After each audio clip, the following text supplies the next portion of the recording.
Λοιπόν, να ξεκινήσουμε, σας παρακαλώ πολύ. Παρά το γεγονός ότι αρκετοί είναι ακόμα απ' έξω, αλλά υπάρχει μια καθυστέρηση αρκετά μεγάλη και έτσι νομίζω ότι πρέπει, τουλάχιστον σε εσάς που είστε παρόντες, να φανούμε συνεπείς. Αν υπάρχει ένας τομέας που έχει επηρεαστεί περισσότερο από άλλους τομείς του συντάγματος στα τελευταία 50 χρόνια, μετά την ψήφιση και θέση σε ισχύ του συντάγματος, αυτός είναι εκείνος που συνδέεται, νομίζω, με την ένταξή μας στην Ευρωπαϊκή Ένωση και σε όσα από τότε έχουν γίνει μέχρι σήμερα. Δηλαδή θέλω να πω με αυτό ότι δεν χωρεί καμιά αμφιβολία ότι το Σύνταγμα του 1975, το 1975 δεν μπορούσε κανείς να φανταστεί ότι μια τέτοια εξέλιξη θα ακολουθούσε και ότι οπωσδήποτε το Σύνταγμα και ο ίδιος ο χαρακτήρας του Συντάγματος θα μας δοθεί η ευκαιρία οπωσδήποτε στο πλαίσιο των εισηγήσεων να ακούσουμε γι' αυτά, ότι δηλαδή έχει επηρεαστεί το ίδιο το Σύνταγμα στην ερμηνεία και στην εφαρμογή του.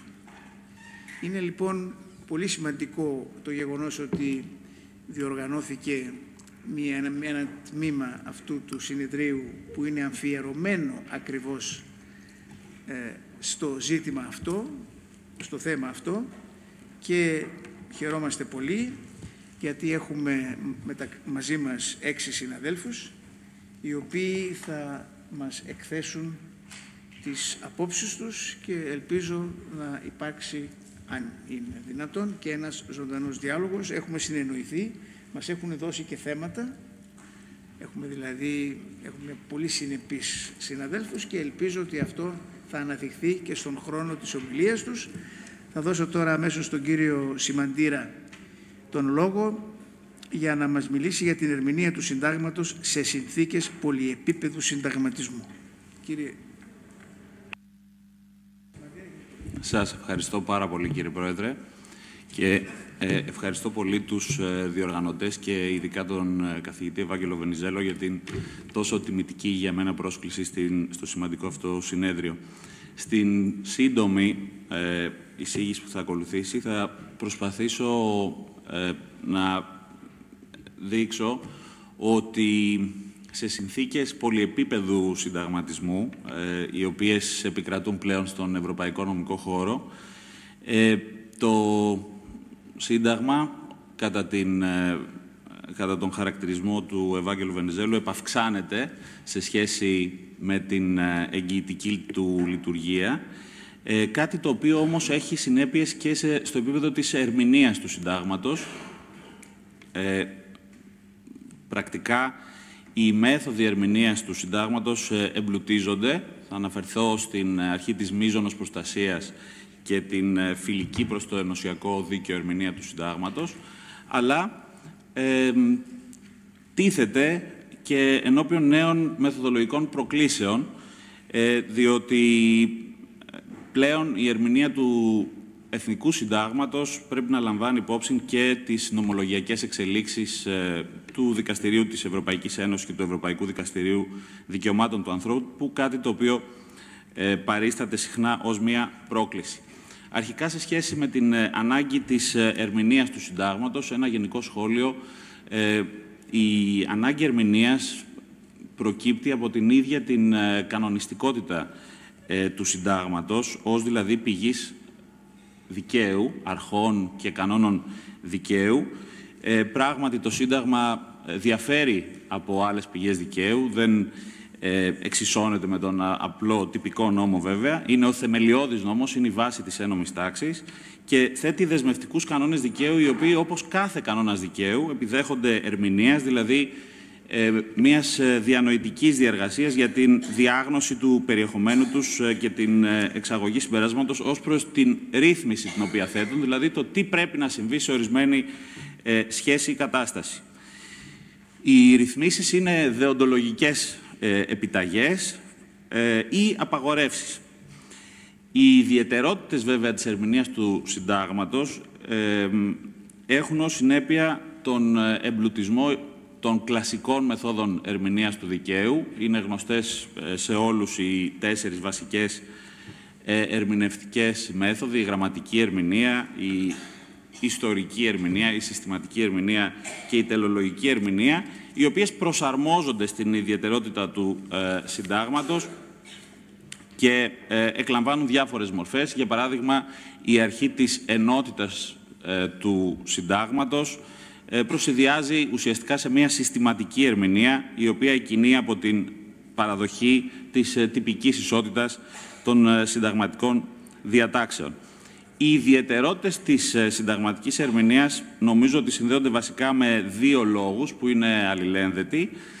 Πρώτον, εν ώψη της αυστηρότητας του συντάγματος, που καθιστά την αναθεώρηση, όπως είδαμε και προηγουμένως, μια χρονοβόρο διαδικασία και απαιτητική, καθώς απαιτούνται αυξημένες πλειοψηφίες, οδηγεί στην χρήση αόριστων νομικών ενιών, οι οποίες επιτρέπουν την προσαρμογή του περιεχομένου τους μέσω ακριβώς της ερμηνείας στις μεταβαλλόμενες συνθήκες. Πέραν τούτου όμως, το Σύνταγμα από δικαιοθεωρητική άποψη κάνει χρήση συχνά αρχών δικαίου και όχι κανόνων δικαίου, κάτι το οποίο καταλείπει περιθώρια στα δημοκρατικά νομοποιημένα όργανα να εξειδικεύσουν το περιεχόμενο των αρχών. Η χρήση ρητών απαγορεύσεων ή κανόνων δικαίου με απόλυτη διατύπωση είναι μάλλον η εξαίρεση, κάτι το οποίο όμως υπογραμμίζει και τη σημασία των εξαιρετικών αυτών επιλογών του συντακτικού ή του αναθεωρητικού νομοθέτη. Σε συνθήκες πολυεπίπεδου συνταγματισμού, οι ερμηνευτικές μέθοδοι του συντάγματος εμπλουτίζονται ανάλογα με το εκάστοτε πλαίσιο αναφοράς και την πηγή των υπερνομοθετικών επιταγών. Στον ευρωπαϊκό νομικό χώρο οι βασικές υπερνομοθετικές πηγές προέρχονται από το δίκαιο της Ευρωπαϊκής Ένωσης και το διεθνές δίκαιο, κυρίως βεβαίως από την Ευρωπαϊκή Σύμβαση Δικαιωμάτων του Ανθρώπου. Συνταγματικό θεμέλιο για την ισχύ των εν λόγω επιταγών αποτελεί σε αμφότερες περιπτώσεις το άρθρο 28 του Συντάγματος, το οποίο λειτουργεί ως άνοιγμα ή, κατά την διατύπωση του κυρίου Τσιλιώτη, ως πύλη της εθνικής ένομης τάξης, που αναγνωρίζει δια του άρθρου 28 την υπερνομοθετική ισχύ των κανόνων αυτών, την υπεροχή δηλαδή έναντι των επιλογών του τυπικού νομοθέτη, όχι υπερσυνταγματική ισχύ. Μέσω της ερμηνείας του συντάγματος όμως καθίσταται δυνατή η τήρηση των διεθνών δεσμεύσεων της χώρας και του ενωσιακού δικαίου, τουλάχιστον στο πεδίο της κατοχύρωσης θεμελιωδών δικαιωμάτων, μέσω της διάπλασης μίας ακόμη ερμηνευτικής αρχής του συντάγματος, της αρχής της μείζωνος προστασίας των θεμελιωδών δικαιωμάτων. Την κανονιστική αφετηρία, το κανονιστικό θεμέλιο της συγκεκριμένης μεθόδου αποτελεί η παραδοχή ότι το Σύνταγμα κατοχυρώνει ένα ελάχιστο επίπεδο προστασίας των θεμελιωδών δικαιωμάτων και δεν απαγορεύει την διεύρυνσή τους, τη διεύρυνση της προστασίας.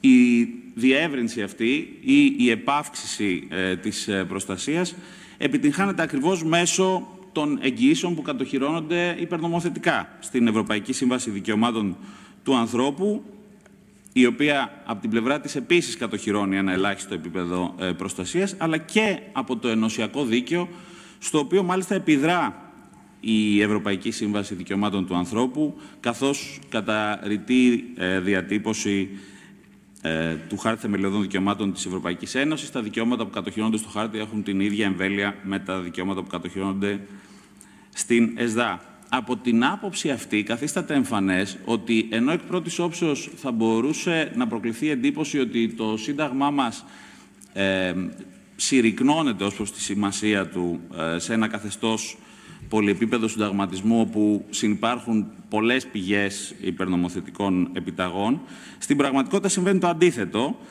Η εγγυητική του λειτουργία ενισχύεται, καθώς είτε αναγνωρίζονται στην ελληνική ένομη τάξη δικαιώματα τα οποία δεν κατοχυρώνονται ρητός στο Εθνικό Σύνταγμα, όπως το τεκμήριο αθωότητας του κατηγορουμένου ή το δικαίωμα άπαξ διώξεως, ή σε άλλες περιπτώσεις επιδρά η υπερνομοθετική κατοχύρωση δικαιωμάτων στην ερμηνεία δικαιωμάτων και εγγυήσεων που κατοχυρώνονται σε εθνικό επίπεδο. Πάντως, η αρχή της μείζωνος προστασίας δεν μειώνει την αξία του συντάγματος, καθώς αν το ίδιο το Σύνταγμα σε ορισμένη περίπτωση παρέχει αυξημένη προστασία σε σχέση με τις υπερνομοθετικές πηγές, τότε η μείζων προστασία επιτυγχάνεται σε εθνικό επίπεδο.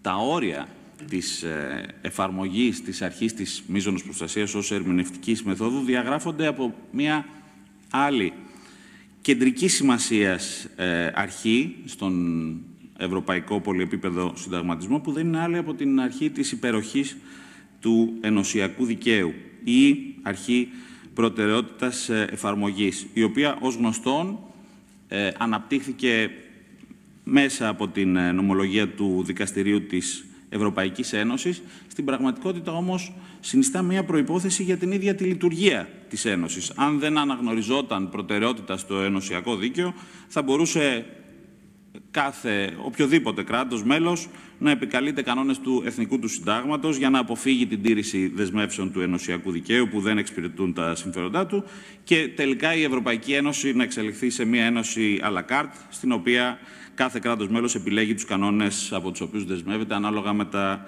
συμφέροντά του.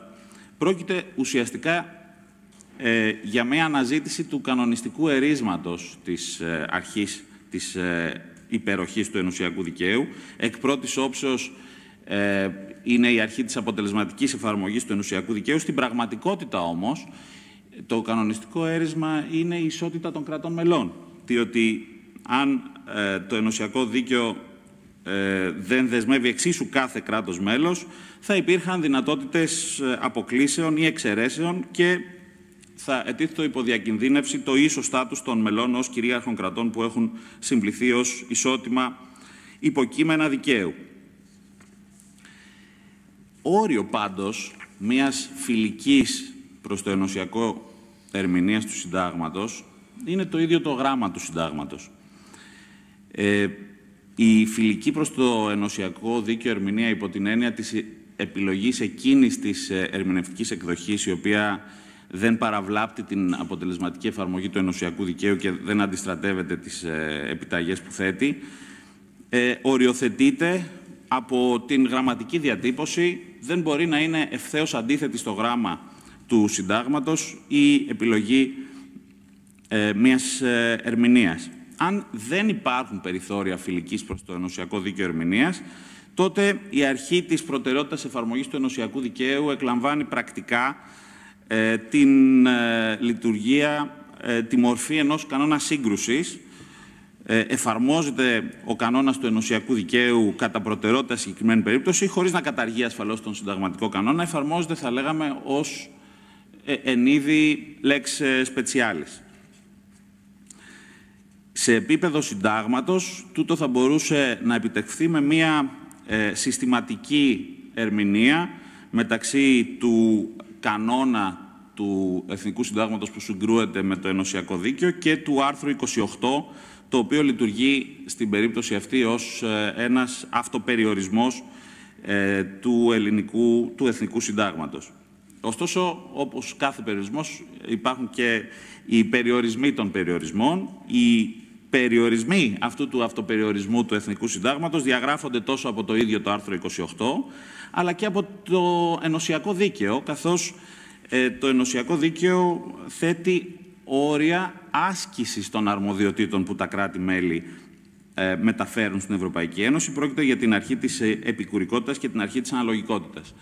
Το ότι οι σκέψεις αυτές δεν αποτελούν μια θεωρητική μόνο άσκηση, αλλά ότι έχουν πρακτική διάσταση, δείχνουν νομίζω οι συγκρούσεις οι οποίες έχουν ανακύψει τα τελευταία χρόνια. Ιδίως είναι γνωστές οι συγκρούσεις νομολογίας μεταξύ της στάσης του Γερμανικού Ομοσπονδιακού Συνταγματικού Δικαστηρίου και του Δικαστηρίου της Ευρωπαϊκής Ένωσης, τη γνωστή υπόθεση Βάις, αλλά υπάρχουν και ελληνικές υποθέσεις, ελληνικού ενδιαφέροντος υποθέσεις δηλαδή. Οι δύο γνωστότερες και βασικότερες είναι η λεγόμενη υπόθεση του βασικού μετόχου, η οποία συζητήθηκε και προηγουμένως, και η ερμηνεία του άρθρου 16 του Ελληνικού Συντάγματος, που ως γνωστόν εκκρεμεί σήμερα. Στην πρώτη περίπτωση, που αφορούσε την ερμηνεία του άρθρου 14 παράγραφος 9 του Συντάγματος, το Συμβούλιο Επικρατείας αναζήτησε τη διέξοδο μέσω της υποβολής προδικαστικού ερωτήματος στο Δικαστήριο της Ευρωπαϊκής Ένωσης. Ο νομολογιακός διάλογος που ακολούθησε υπήρξε, κατά τη γνώμη μου, επικοδομητικός, καθώς οδήγησε σε μια φιλική προς το ενωσιακό δίκαιο ερμηνεία του Συντάγματος. Το άρθρο 14 παράγραφος 9 εξουσιοδοτεί τον τυπικό νομοθέτη να θεσπίσει κυρώσεις, οι οποίες φτάνουν μέχρι την ανάκληση της άδειας ραδιοφωνικού ή τηλεοπτικού σταθμού και μέχρι την απαγόρευση σύναψης ή την ακύρωση σχετικής σύμβασης. Καταλείπεται δηλαδή μια ευχέρεια στον τυπικό νομοθέτη να εξειδικεύσει τις επιταγές του Συντάγματος.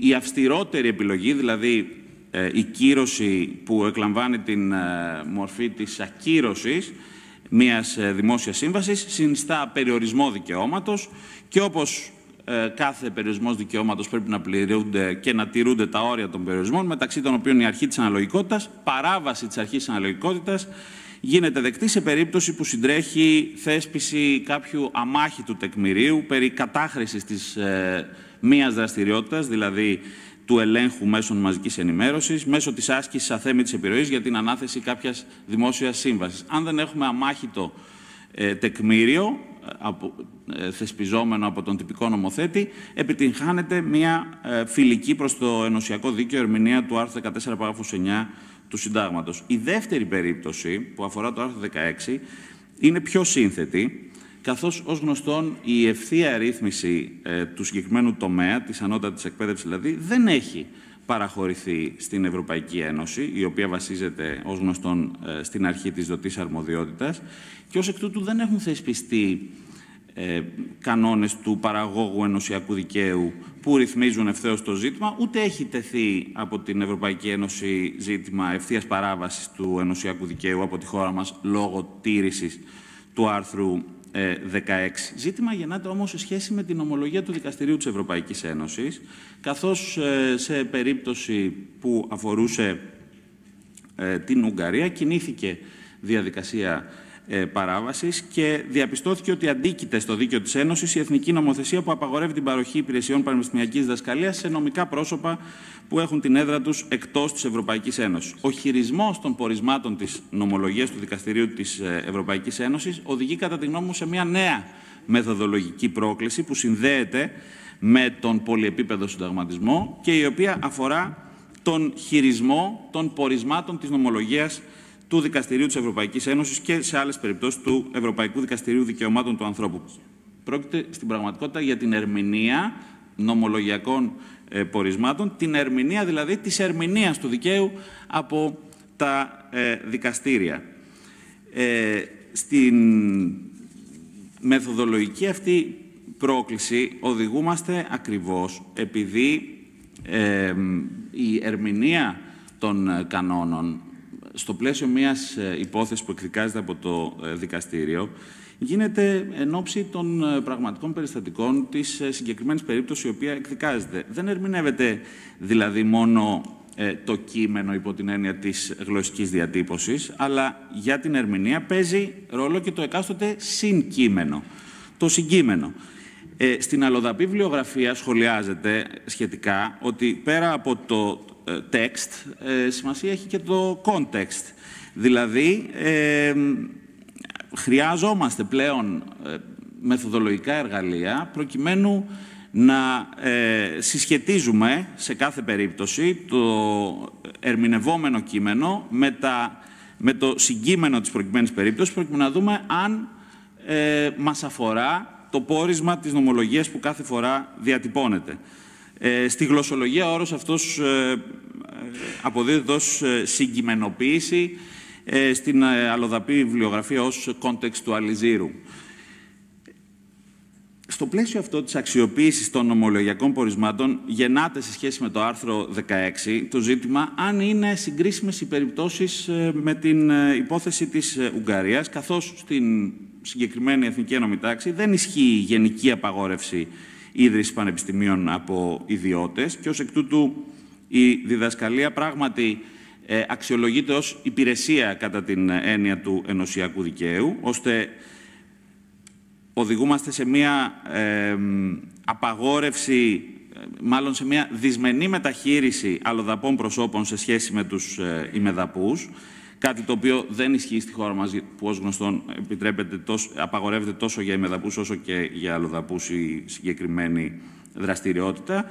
Και δεύτερον, στην νομολογία του Δικαστηρίου της Ευρωπαϊκής Ένωσης έχει παίξει ρόλο η ερμηνεία της Γενικής Συμφωνίας για τις συναλλαγές στον τομέα των υπηρεσιών διεθνούς δικαίου, μία συμφωνία όμως στην οποία η Ελλάδα έχει διατυπώσει επιφύλαξη, κάτι το οποίο δεν είχε πράξει η Ουγγαρία. Επομένως, σε συνθήκες πολυεπίπεδου συνταγματισμού χρειαζόμαστε πλέον και μεθόδους ερμηνείας όχι μόνο του κειμένου, του συντάγματος και των υπερνομοθετικών επιταγών, αλλά και του εκάστοτε, για τη διάγνωση που έχει το εκάστοτε συγκείμενο.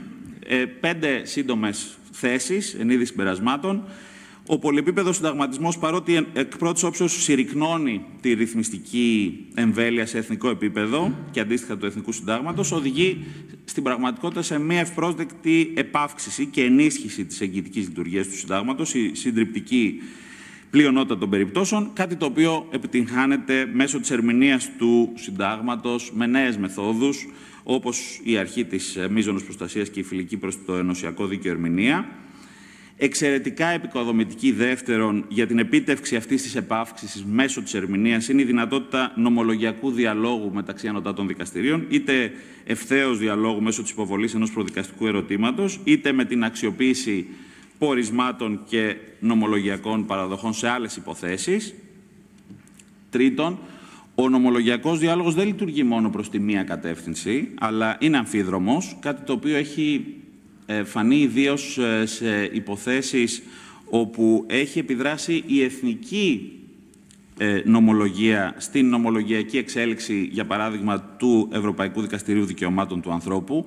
Για παράδειγμα, σε σχέση με το δικαίωμα άπαξ διώξεως και την αρχή nebis in idem, το Ευρωπαϊκό Δικαστήριο Δικαιωμάτων του Ανθρώπου είχε μια εξαιρετικά αυστηρή στάση που οδήγησε σε αλλεπάλληλες καταδίκες της χώρας μας. Στη συνέχεια όμως, μέσω και της εξέλιξης της νομολογίας του Δικαστηρίου της Ευρωπαϊκής Ένωσης για το ίδιο θέμα, άμβλυνε τη στάση του, λαμβάνοντας υπόψη τις ιδιαιτερότητες πολλών συμβαλόμενων κρατών που υιοθετούν ένα σύστημα αδικών κυρωτικών διαδικασιών, όπως λέγεται.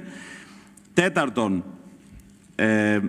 ο πολυεπίπεδος συνταγματισμός θέτει όμως, πέρα από τα ευεργετήματα και την επαύξηση, και νέες μεθοδολογικές προκλήσεις που συνδέονται ιδίως με τη φύση του οικοδομήματος της Ευρωπαϊκής Ένωσης ως μιας sui generis ένομης τάξης με οριζόντια οργάνωση και νομική ισοτιμία μεταξύ των κρατών μελών, κάθε ένα από τα οποία έχει τη δική του συνταγματική τάξη με ιδιαιτερότητες, παράδοση και συνταγματική ταυτότητα. Και οι προκλήσεις αυτές, τέλος, μας αφορούν όλους. Η μεν νομική επιστήμη έχει ως αποστολή, μεταξύ άλλων, να αναδεικνύει το κανονιστικό υπόβαθρο των μεθόδων ερμηνείας του Συντάγματος και να αναπτύσσει εργαλεία αξιοποίησης των νομολογιακών πορισμάτων μέσω της αξιολογικής συσχέτισης κειμένου και συγκειμένου, όπως προσπάθησα να εξηγήσω.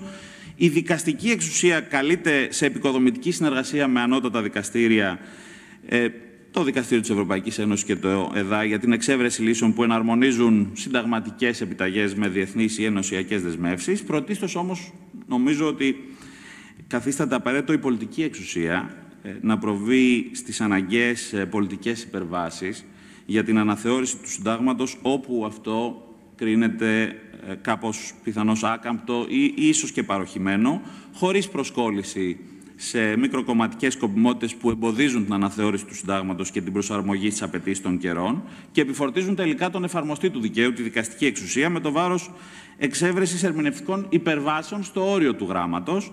Χρειαζόμαστε δηλαδή πολιτικές υπερβάσεις από όλες τις πλευρές και όχι ερμηνευτικές υπερβάσεις συνταγματικών διατάξεων που θα μπορούσαν να διακινδυνεύσουν την ίδια την κανονιστικότητα του Συντάγματος, η οποία αποτελεί τη βάση της συνταγματικής μας τάξης και η διαφύλαξή της αποτελεί αποστολή όλων μας.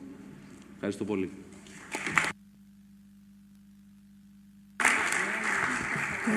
Ευχαριστώ τον κύριο Σιμαντήρα. Θα μου επιτρέψει ένα γενικό σχόλιο, το οποίο έχει σχέση με το γεγονός ότι παρατηρείται μία τάση, εγώ θα την έλεγα τάση αμφισβήτησης και της υπεροχής του ενωσιακού δικαίου.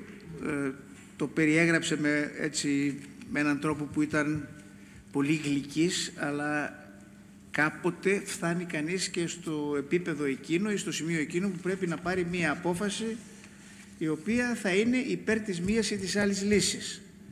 Και εδώ τώρα δεν θα μπω σε λεπτομέρειες, γιατί και το παραδείγματα που ανέφερε και στα παραδείγματα που ανέφερε δεν είμαι ίσως άμυρος θέσεων και γι' αυτό δεν θέλω να πω οτιδήποτε πάνω σε αυτό. Εκείνο το οποίο πάντως πρέπει να μας προβληματίζει είναι ότι κάθε προσπάθεια υποχώρησης ή σχετικοποίησης της δέσμευσης ή των δεσμεύσεων μπορεί να έχει αποτελέσματα τα οποία αυτή τη στιγμή δεν τα σκεφτόμαστε. Δηλαδή, δεν νομίζω ότι έχει γίνει άλλη φορά 7 ή 9 χώρες να απευθύνονται δια των κυβερνήσεών τους στο Ευρωπαϊκό Δικαστήριο Δικαιωμάτων του Ανθρώπου για να εκφράσουν ανησυχίες σε ό,τι αφορά την τάση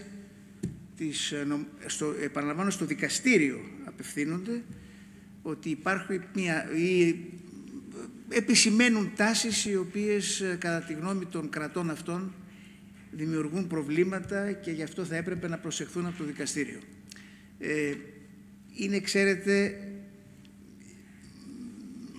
δεν θέλω να πω ότι είναι αποτέλεσμα αυτής της γενικότερης τάσης για μία αμφισβήτηση ή εν πάση περιπτώσει για να μπορούν τα ζητήματα αυτά να επιλύονται με έναν τρόπο που θα είναι κατευναστικός για όλους. Δεν γίνεται πάντοτε.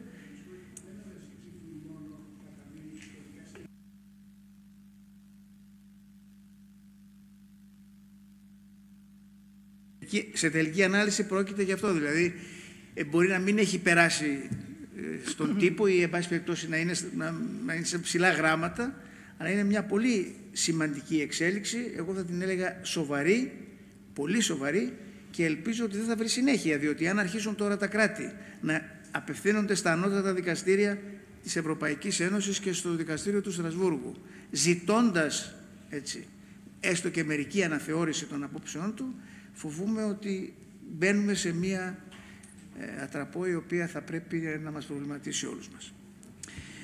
Παρακαλώ. Μια κουβέντα μόνο σε αυτό. Όχι.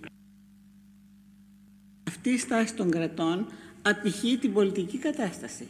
Διότι εσείς μένει ευρωπαϊκολόγοι δεν είχατε ποτέ πρόβλημα να θεμελιώσετε την υπεροχή.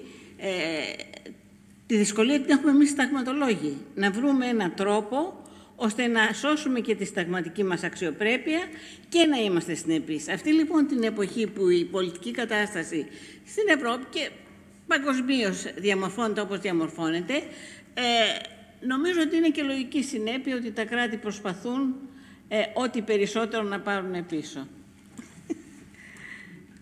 Παρακαλώ τώρα τον κύριο Μεταξά να λάβει το λόγο με θέμα προτεραιότητα εφαρμογής του ενωσιακού δικαίου, Εθνικό Σύνταγμα και τα όρια της πλουραλιστικής θεώρησης. Το τελευταίο έτσι μου προξένησε το ενδιαφέρον και περιμένω. Ναι, το ξέρω, μα το προαναγγείλατε κιόλας, κύριε Πρόεδρε, ναι, και συμφωνούμε. Καταρχάς, θερμότατες ευχαριστίες για τους διοργανωτές της σημαντικής εκδήλωσης και στον καθηγητή κύριο Βενιζέλο για την πρόσκληση. Και εσάς, κύριε Πρόεδρε, και στην καθηγήτρια και δασκάλα μου, την κυρία Ηλιοπούλου, η οποία άνοιξε δρόμους σε πολλούς από εμάς και αυτό το θυμόμαστε πάντα. Λοιπόν, προσέρχομαι στη συγκεκριμένη θεματική με μία... διάβασα προχθές ένα κείμενο ενός σημαίνοντος συνταγματολόγου. Λέει, με τα χρόνια καταφέρνω να προσεγγίσω ένα θέμα. Είχε να κάνει με την αποτίμηση ενός πολιτικού προσώπου, σημαίνοντος στην Ελλάδα, χωρίς πρωτοποθετήσεις, χωρίς προκατανοήσεις ή προαντιλήψεις. Προσωπικά, εγώ θα είμαι ειλικρινής ότι προσέρχομαι μεροληπτώντας στη συγκεκριμένη συζήτηση, με την έννοια ότι δεν μου έχει καταστεί εφικτή αυτή η απαλλαγή από τις πρωτοποθετήσεις, με συνοδεύουν.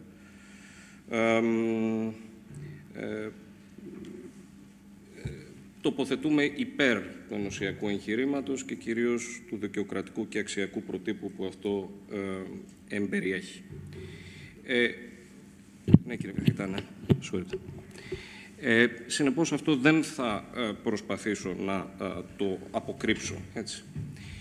Τώρα, ποιο είναι το κανονιστικό έρισμα της αρχής της υπεροχής? Εγώ προτιμώ, για συγκεκριμένους λόγους που θα προσπαθήσω να αναδείξω, την έννοια της προτεραιότητας εφαρμογής, ακριβώς επειδή, κατά την άποψή μου, και αυτό το είπε και ο κ. Μαντήρας, η αρχή της προτεραιότητας εφαρμογής απορρέει όχι από κάποια ιεραρχική κατίσχυση, κάποια αξίωση ιεραρχικής κατίσχυσης του ενωσιακού δικαίου. Εξάλλου, το ενωσιακό δίκαιο, το πρωτογενές ενωσιακό δίκαιο, είναι προϊόν και απόφαση της ομόφωνης βούλησης των κρατών μελών. Μην το ξεχνάμε αυτό, έτσι. Δεν είναι κάποιο κανονιστικό σύστημα το οποίο, ας το πούμε έτσι, επιβλήθησε κανέναν.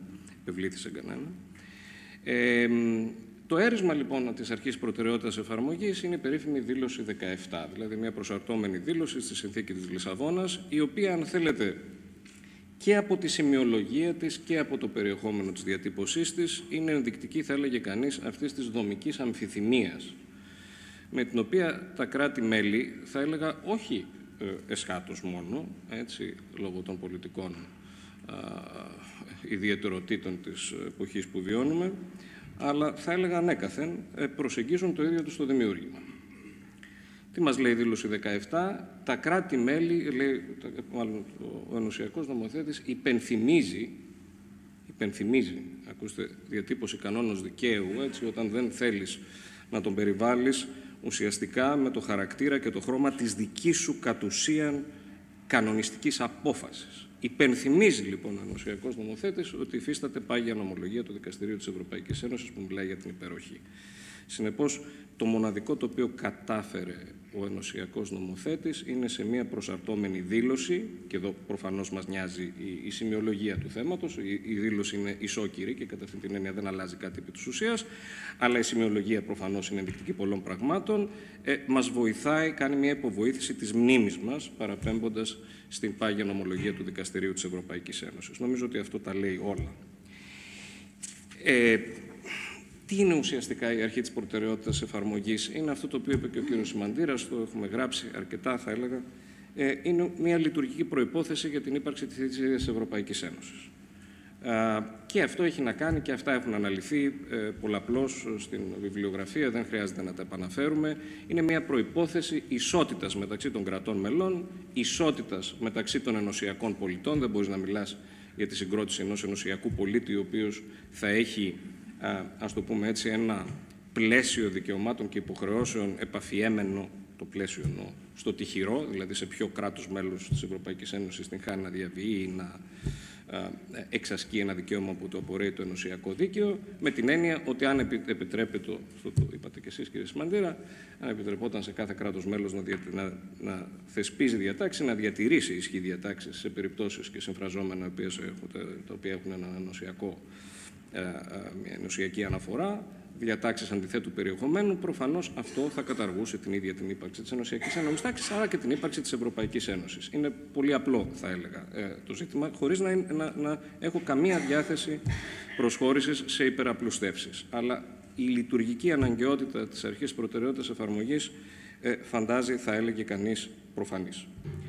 Τώρα, αν αναλύσει κανείς και κάπως έτσι με όρια, έτσι, με όρους κάποιας αναλυτικής ευκρίνειας, τι κάνει η ενωσιακή ένωμη τάξη? Η ενωσιακή ένωμη τάξη, αυτό το έχουμε δει και στην ευρωπαϊκή βιβλιογραφία, τι κάνει? Προσχωρεί σε ένα πλαίσιο μιμητισμού των εθνικών ενόμων τάξεων, έτσι, μιμητισμού όχι με την κακή έννοια του όρου, μιμητισμού δηλαδή τι, ουσιαστικά μιας εξοικείωσης, μιας υιοθέτησης βασικών χαρακτηριστικών που έχει κάθε κανονιστικό σύστημα, οφείλει να έχει κάθε κανονιστικό σύστημα για να διασφαλίσει την κανονιστική του εμβέλεια και το ομοιόμορφο της εφαρμογής του και το συνεκτικό της εφαρμογής του. Αυτό είναι η προτεραιότητα της εφαρμογής. Τώρα, επειδή ακριβώς προσέρχομαι, ας μου επιτραπεί το πρώτο πρόσωπο, με μία, θα λέγε κανείς, αυστηρότητα και μία τυπικότητα όσον αφορά την ανάγκη τήρησης της αρχής προτεραιότητας εφαρμογής, με την έννοια ότι, επαναλαμβάνω, οτιδήποτε διαφορετικό ουσιαστικά είναι υπονομευτικό της ίδιας της βούλησης, της ελεύθερης βούλησης των κρατών μελών να συμμετέχουν στο εγχείρημα, στο ενωσιακό εγχείρημα. Ως αντιστάθμισμα, θα έλεγε κανείς, ή μάλλον όχι ως αντιστάθμισμα, ίσως δεν είναι έτσι νοητικά ευκρινής αυτός ο όρος, ως συνέπεια, θα έλεγα ότι στις ασκήσεις τις οποίες κάνουμε, εντοπισμού, δηλαδή οριοθέτηση της οντολογικής διάστασης, πού ομιλεί, πού τοποθετείται το ενωσιακό δίκαιο, σε ποια θέματα όντως τοποθετείται, έτσι. Θα έλεγα ότι πρέπει να είμαστε μεθοδολογικά αυστηροί. Αυτό δεν έχει να κάνει έτσι με κάποια έτσι γερμανική κουλτούρα που εισφέρω στη συζήτηση. Μεθοδολογική ευκρίνεια, όπου το γράμμα μιας διάταξης, λόγω χάρη συνταγματικής, επιτρέπει την σύμφωνη του ερμηνεία, δηλαδή όπου κινούμεθα εντός ενός πλαισίου ερμηνευτικής προσέγγισης της διάταξης, μπορεί αυτό να υιοθετείται. Όπου θεωρούμε ότι το ενωσιακό δίκαιο όντως κανονιστικά τοποθετείται, εκεί υπάρχει προτεραιότητα εφαρμογής στο μέτρο που υπάρχει μια αντιβαίνουσα διάταξη της εθνικής ενόμης τάξης προς την κανονιστική προσταγή του ενωσιακού. Θα έλεγα ότι αυτό το σχήμα ίσως μας δίδει την δυνατότητα μεθοδολογικά ευκρινέστερων προσεγγίσεων σε θέματα όχι μόνο της επικαιρότητας, αλλά θέματα τα οποία αναφύονται συχνά. Τώρα, οι πλουραλιστικές θεωρήσεις. Οι πλουραλιστικές θεωρήσεις και τα όρια του, όπως πολύ σωστά είπε ο πρόεδρος κ. Κουρής, στο τέλος της ημέρας, όταν έχουμε λόγου χάρη ας το πούμε έτσι, μια βιωτική κατάσταση εντός της οποίας οφείλει στο τέλος να επιλεγεί μια εφαρμοστέα διάταξη, δεν υπάρχει η δυνατότητα, λόγου χάρη, όπως θα εισηγεί το μία εκδοχή των πλουραλιστικών θεωρήσεων, όχι του να μην υφίσταται η Letztentscheidung. Προφανώς υπάρχει Letztentscheidung, κάποια πρέπει να είναι εφαρμοστέα διάταξη. Όταν έχουμε αντιβαίνουσες κατά το περιεχόμενο κανονιστικές τοποθετήσεις, προφανώς πρέπει να γίνει μια επιλογή. Εκεί λοιπόν αυτό το οποίο προσερχόμενος με ιδιαίτερο σεβασμό στις πλουραλιστικές θεωρήσεις, γιατί ουσιαστικά οι πλουραλιστικές θεωρήσεις αποτυπώνουν κάτι το οποίο είναι δέον, προφανώς. Δεν είναι το δέον οι συγκρούσεις, δεν είναι ο λόγος της ιεραρχικής υποταγής αυτό το οποίο δεοντολογικά πρέπει να προτάσετε, αλλά υπάρχει ένα αλλά. Στις πλουραλιστικές προσεγγίσεις προϋποτίθεται μια βουλητική ενδιάθεση, η οποία είναι θετική στην προσχώρηση σε τέτοιου είδους συνενετικές νοητικές διεργασίες. Όταν έχεις κράτος μέλος το οποίο τυποποιεί ως πειθαρχικό παράπτωμα την υποβολή προδικαστικού ερωτήματος για τους εθνικούς δικαστές, θεωρώ ότι η αιμονή σε κάποιες πλουραλιστικές θεωρήσεις περισσότερο συνιστά μια τροπή της φαντασιακής μας, μια φαντασιακή τροπή της επιθυμίας μας σε δεοντικό γνώρισμα, έτσι, και δεοντικό κριτήριο. Προφανώς δεν υπάρχει βάση για κανενός είδους πλουραλιστική θεώρηση σε αυτά τα θέματα. Το ενωσιακό δίκαιο, και πιστεύω ορθά το πράττει, αξιοποιώντας και εισερχόμενο στο χώρο, ξέρετε, της ζέουσας πολιτικής. Αυτό είναι, ας πούμε, το conditionality. Θέλεις να εισαγάγεις στην Πολωνία ζώνες οι οποίες είναι LGBT-free, δηλαδή θέλεις να κάνεις κάτι το οποίο δεν ξέρω αν το χιτλερικό καθεστώς διενοήθη με αυτή την πανηγιορικότητα να κάνεις. Συγχωρήστε με, αλλά οι συγκεκριμένες περιοχές προφανώς δεν θα τύχουν χρηματικής ενίσχυσης από ενωσιακούς πόρους, διαρθρωτικούς πόρους. Θες δηλαδή να εισαγάγεις μια εξοικείωση, έτσι, με μια πλήρη κατάργηση του δικαιοκρατικού προτύπου της Ένωσης και του αξιακού προτύπου, δηλαδή της Ένωσης στην οποία συμμετέχεις, όχι, δεν θα σε πληρώνουμε και από πάνω.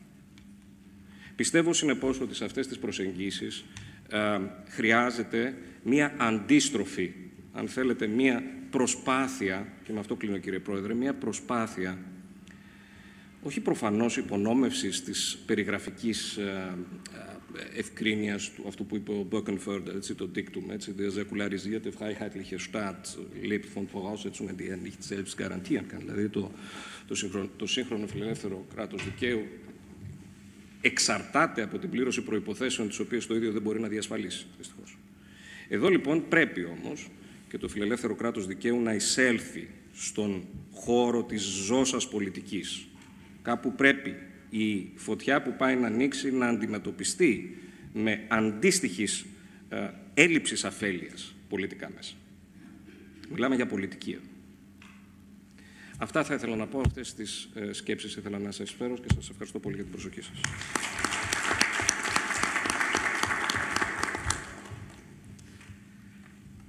Ευχαριστώ πολύ τον κύριο Μεταξά. Δεν έχω να κάνω κανένα σχόλιο γιατί πήγε πέρα από αυτά που θα έλεγα εγώ. Επομένως, δεν χρειάζεται να πω τίποτε παραπάνω. Τώρα παρακαλώ την κυρία Παπαδοπούλου να λάβει το λόγο. Με το θέμα της, το οποίο είναι ο λίγον προκλητικό, τουλάχιστον έτσι είναι διατυπωμένο, η δημιουργική αυτοκαταστροφή του ελληνικού συντάγματος μέσω του άρθρου 28 του συντάγματος. Ευχαριστώ πολύ, κύριε Πρόεδρε, κυρία Πρόεδρε.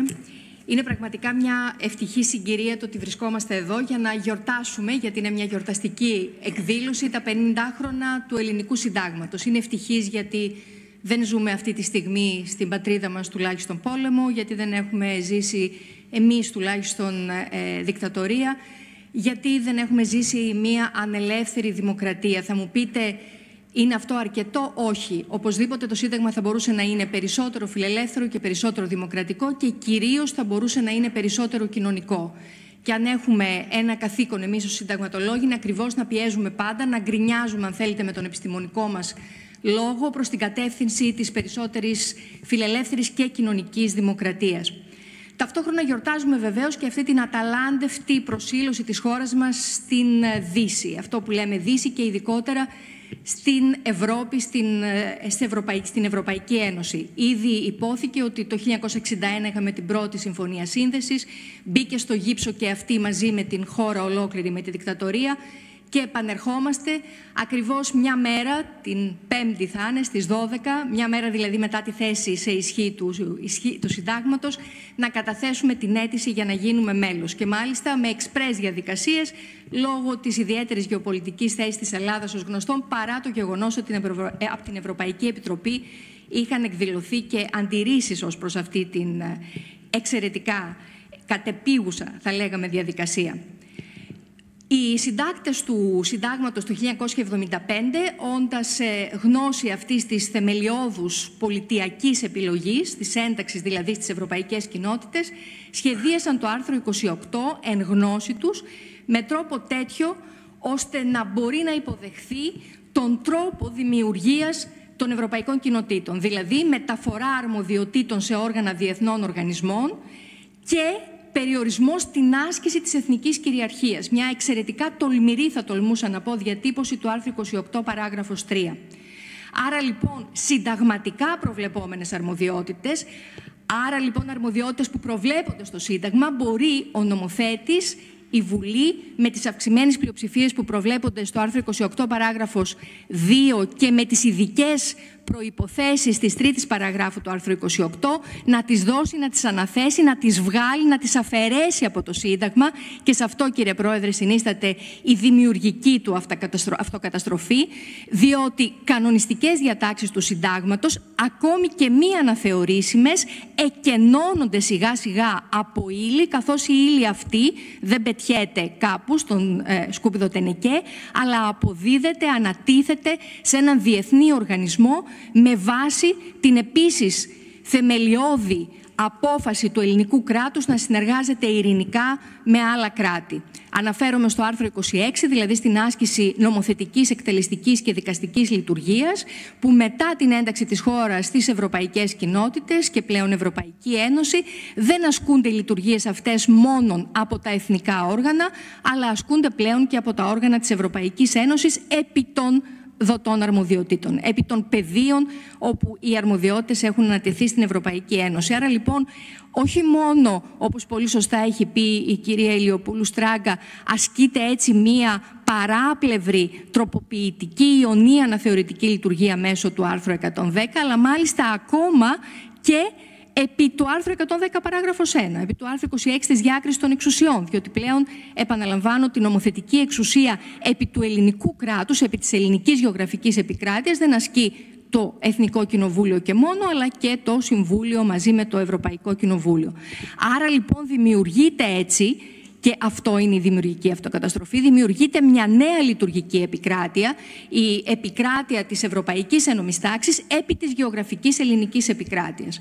Αν ήταν ένα παιχνίδι στο τάβλι, θα λέγαμε ότι η Ευρωπαϊκή Ένωση έρχεται να παίξει ταυτόχρονα πλακωτό και φεύγα, γιατί πλακώνει την ελληνική ένωμη τάξη και τη λέει φύγε, μπαίνω εγώ τώρα εδώ. Μπαίνει όμως με τι? Μπαίνει με προϋποθέσεις και υλικούς όρους πολύ συγκεκριμένους, διότι οι όροι του άρθρου 28 παράγραφος 3 δεν λειτουργούν δεν λειτουργούν εσωστρεφώς, αλλά λειτουργούν εξωστρεφώς, όπως έχει πει ο αείμνηστος Ευρυγένης και βεβαίως και άλλοι θεωρητικοί όπως ο Ευάγγελος Βενιζέλος. Και τι σημαίνει αυτό? Σημαίνει ότι αυτή η αυτοκαταστροφή του Εθνικού Συντάγματος, αυτή η εκένωσή του, αυτές οι κουφάλες οι οποίες δημιουργούνται στην κανονιστική εμβέλεια των εθνικών συνταγματικών διατάξεων δεν μένουν κενές. Γεμίζουν και πρέπει να γεμίζουν. Αυτό είναι κανονιστικά επιβαλλόμενο και όχι μόνο από το Ελληνικό Σύνταγμα. Όλα τα συντάγματα των κρατών μελών έχουν μια τέτοια ευρωπαϊκή διάταξη στο κείμενό τους. Γεμίζουν από το Ευρωπαϊκό Συνταγματικό Δίκαιο. Και αυτό το Ευρωπαϊκό Συνταγματικό Δίκαιο έχει τις ίδιες αξίες και αρχές. Υπάρχει λοιπόν αυτό που ονομάζουμε ομοιογένεια των αξιών, αξιακή ομοιογένεια, που αυτές οι αξίες δεν μπορούσαν παρά να είναι οι ίδιες με τις αξίες τις οποίες ενστερνίζονται τα κράτη-μέλη της Ευρωπαϊκής Ένωσης. Οι γνωστές αξίες του άρθρου 2, οι οποίες μάλιστα και σε μία πρόσφατη γνώμη της Γενικής Εισαγγελέως της κυρίας Ταμάρα Τσαπέτα διαβάζουμε με πολύ χαρά προσωπικά ότι μπορούν να είναι ακόμα και αγώγιμες, ας το πούμε έτσι, μέσα εισαγωγικά, δηλαδή το δικαστήριο μπορεί να μιλήσει και να αποφασίσει επ' αυτών. Και γιατί είναι αυτό πολύ σημαντικό? Διότι αυτοί οι όροι του άρθρου 28 παράγραφος 3, δηλαδή όχι μόνο η ισότητα των κρατών που ήδη αναφέρθηκε από τους εκλεκτούς συναδέλφους, αλλά και η δημοκρατία και τα θεμελιώδη δικαιώματα, η προστασία των θεμελιωδών δικαιωμάτων, πρέπει να παρέχονται, να είναι εγγυημένα σε ενωσιακό επίπεδο.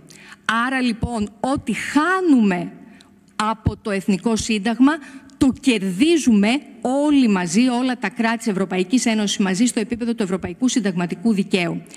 Άρα λοιπόν, αν υποθέσουμε ότι πράγματι το άρθρο 16, για να μιλήσουμε για ένα ζέον σήμερα ζήτημα, έχει πράγματι χάσει μεγάλο όγκο του κανονιστικού του περιεχομένου από το γεγονός ότι τα πτυχία των μέχρι σήμερα κολεγίων πρέπει να αναγνωρίζονται κατά το ενωσιακό δίκαιο ως επαγγελματικά τουλάχιστον προσόντα, αυτό δεν χάνεται σε κανονιστική συνταγματική ρύθμιση. Δεν χάνεται δηλαδή σε εγγυητισμό συνταγματικό. Γιατί στην ενωσιακή ένωμη τάξη θα πρέπει να είναι εγγυημένη η ακαδημαϊκή ελευθερία. Δεν νοείται πανεπιστήμιο χωρίς ακαδημαϊκή ελευθερία, και αυτό ίσως μας είναι χρήσιμο και στην σημερινή συζήτηση σε ό,τι αφορά την συνταγματικότητα, θα πω εγώ, του νόμου 5094 για την ίδρυση ιδιωτικών πανεπιστημίων.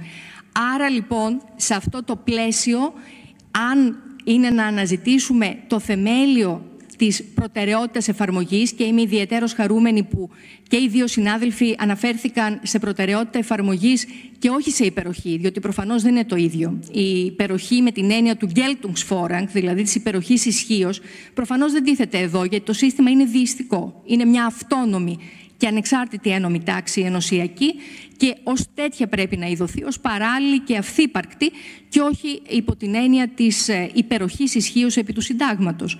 Αντίθετα, αν θέλουμε να αναζητήσουμε μια τέτοια υπεροχή, θα την βρούμε στα θεμελιώδη δικαιώματα, τα οποία ιδιαιτέρως επιμελείται, φροντίζει και εγγυάται το Ευρωπαϊκό Δικαστήριο Δικαιωμάτων του Ανθρώπου, και εκεί βεβαίως θα πρέπει να καταστεί σαφές ότι αυτή η αρχή της μέγιστης προστασίας, την οποία αναφέρθηκε και ο κύριος Σιμαντήρας και πάρα πολύ θεωρητική, μεταξύ των οποίων και ο κύριος Βενιζέλος έχει αναπτύξει και έχει γράψει πάρα πολλά σχετικά με αυτή, θα πρέπει να έχουμε υπόψη μας ότι αυτή η αρχή της μέγιστης προστασίας έχει να κάνει βεβαίως με την προστασία των δικαιωμάτων έναντι του κράτους. Ποια μέγιστη προστασία όμως, όταν τα δικαιώματα μπορεί να συγκρούονται μεταξύ τους, να είναι δικαιώματα προσώπων, ιδιωτών δηλαδή, τα οποία ούτως ή άλλως έχουν και την οριζόντια δράση τους. Άρα το κρίσιμο εκεί μπορεί να μην είναι εν τέλει ή όποια μέγιστη προστασία, αλλά είναι τι? Είναι η ομογενοποίηση της προστασίας, η ομοιογενής προστασία σε αυτό τον ευρύτερο ενωσιακό ή και ευρωπαϊκό χώρο, και είναι αυτή εν τέλει, αυτό που είπα και στην αρχή, η βασική και θεμελιώδης απόφαση της ελληνικής πολιτείας για την ένταξή της στην Ευρώπη και στην Ευρωπαϊκή Ένωση. Μπορεί να υπάρχει απέναντι σε αυτό κάποια ένσταση? Ναι, δύο είναι οι ενστάσεις, είναι γνωστές, οι πράξεις ουλτραβίρες της Ευρωπαϊκής Ένωσης και η εθνική ταυτότητα. Σε ό,τι αφορά το πρώτο, βεβαίως μπορεί να υπάρξει μία επικοδομητική, αν θέλετε, διαφωνία. Και εκεί ίσως ο πρόεδρος, ο κύριος Κουρής, έχει και την προσωπική του άποψη, αλλά παρά το γεγονός ότι διαφώνησα και άσκησα κριτική και στην απόφαση PSPP του Bundesverfassungsgericht της 5ης Μαΐου του 20, θεωρώ πάντως την απόφαση εκείνη ως μια επικοδομητική διαφωνία σε ό,τι αφορά το αν και κατά πόσο η αγορά ομολόγων στη δευτερογενή αγορά από την Ευρωπαϊκή Ένωση ενέπιπτε ή όχι στην κοινή νομισματική πολιτική ή αντίθετα συνιστούσε άσκηση οικονομικής πολιτικής που δεν αποτελεί παρασυμπληρωματική και επικουρική αρμοδιότητα της Ευρωπαϊκής Ένωσης. Το πώς μπορεί να λυθεί βέβαια μια τέτοια διαφωνία είναι το μεγάλο κενό. Διότι σε επίπεδο διεθνούς δικαίου, εκεί θα χρειαζόμασταν, και το έχει προτείνει ο Γιώσεφ Γουάιλερ αυτό, θα χρειαζόμασταν ένα τρίτο δικαστικό όργανο. Ένα όργανο δηλαδή το οποίο θα μπορούσε να συντίθεται από δικαστές τόσο των εθνικών συνταγματικών ή ανωτάτων δικαστηρίων και του Δικαστηρίου της Ευρωπαϊκής Ένωσης, πάντως σίγουρα δεν μπορεί να αποφασιστεί από ένα και μόνο συνταγματικό δικαστήριο, όπως προσπάθησε να κάνει η Καλσρούη. Η δεύτερη βέβαια περίπτωση είναι η διαφωνία αυτή να μην είναι δημιουργική, να μην είναι επικοδομητική, αλλά αντίθετα να έχουμε μία απόφαση, παύλα μία απόφαση, όπως αυτή του Πολωνικού Συνταγματικού Δικαστηρίου, η οποία κατά τη γνώμη μου δεν πληρεί καν τις προϋποθέσεις, τα εχέγγυα μιας δικαστικής απόφασης, διότι δεν έχει επαρκή νομική αιτιολογία. Σε αυτή την περίπτωση προφανώς, όπως θα λέγαμε σε μια περίπτωση καταχρηστικής άσκησης δικαιώματος, αντιστοίχως θα έλεγα ότι μια τέτοια μη επικοδομητική, αλλά αντίθετα καταστροφική ένσταση, καταστροφική αντίρρηση, εκεί πραγματικά εκλείπει οποιαδήποτε δυνατότητα συνεννόησης, και θα συμφωνούσα με τον αγαπητό συνάδελφο Αντώνη Μεταξά ότι σε αυτές τις περιπτώσεις η πολιτική εν τέλει λύση, όπως η στέρηση κονδυλίων, όπως πρότεινες Αντώνη, θα ήταν μονόδρομος. Η δεύτερη βεβαίως, και κλείνω γιατί βλέπω ότι συμπληρώνεται το 12 λεπτό, η δεύτερη βεβαίως ένσταση είναι αυτή της εθνικής ταυτότητας. Η ένσταση αυτή είχε αρχίσει να εγείρεται άρρητα πολλές φορές ή ασαφώς πολλές φορές ήδη πριν τη συνθήκη της Λισαβόνας. Και το γεγονός ότι τυποποιήθηκε στη συνθήκη της Λισαβόνας το 4 παράγραφος 2 ο σεβασμός της εθνικής ταυτότητας είναι κατά την άποψή μου μια προσπάθεια να δαμαστεί αυτή η ομή και πολιτική έννοια της εθνικής ταυτότητας, με κύριο στόχο να μπορεί εν τέλει να αποφασιστεί το τι εστί εθνική ταυτότητα και τι ως τέτοια πρέπει να γίνει σεβαστή από το ΔΕ. Πράγμα το οποίο θεωρώ ότι είναι σωστό. Εξάλλου η ίδια αυτή η διάταξη, 4 παράγραφος 2, μας μιλάει για εθνική ταυτότητα που είναι συνοχική και σχετική με τη συνταγματική δομή. Για παράδειγμα, αν το κράτος έχει περιφέρειες, είναι ομοσπονδιακό ή ενιαίο, αν έχει συνταγματικό δικαστήριο πιθανόν, τις αρμοδιότητες του Προέδρου της Δημοκρατίας, τις σχέσεις κράτους-εκκλησίας και ούτω καθεξής, αλλά δεν μπορεί βεβαίως να εκταθεί και να παρεκταθεί μέχρι την προστασία των θεμελιωδών δικαιωμάτων, όπου, όπως προείπα, την καθοδήγηση εμπροκειμένου την έχει το ΕΔΑ, και εκεί νομίζω θα σταματήσω, γιατί η αγαπητή συνάδελφος κυρία Πρεβεδούρου έχει πολύ περισσότερα να πει ως καλύτερη γνώστρια του θέματος. Ευχαριστώ πολύ.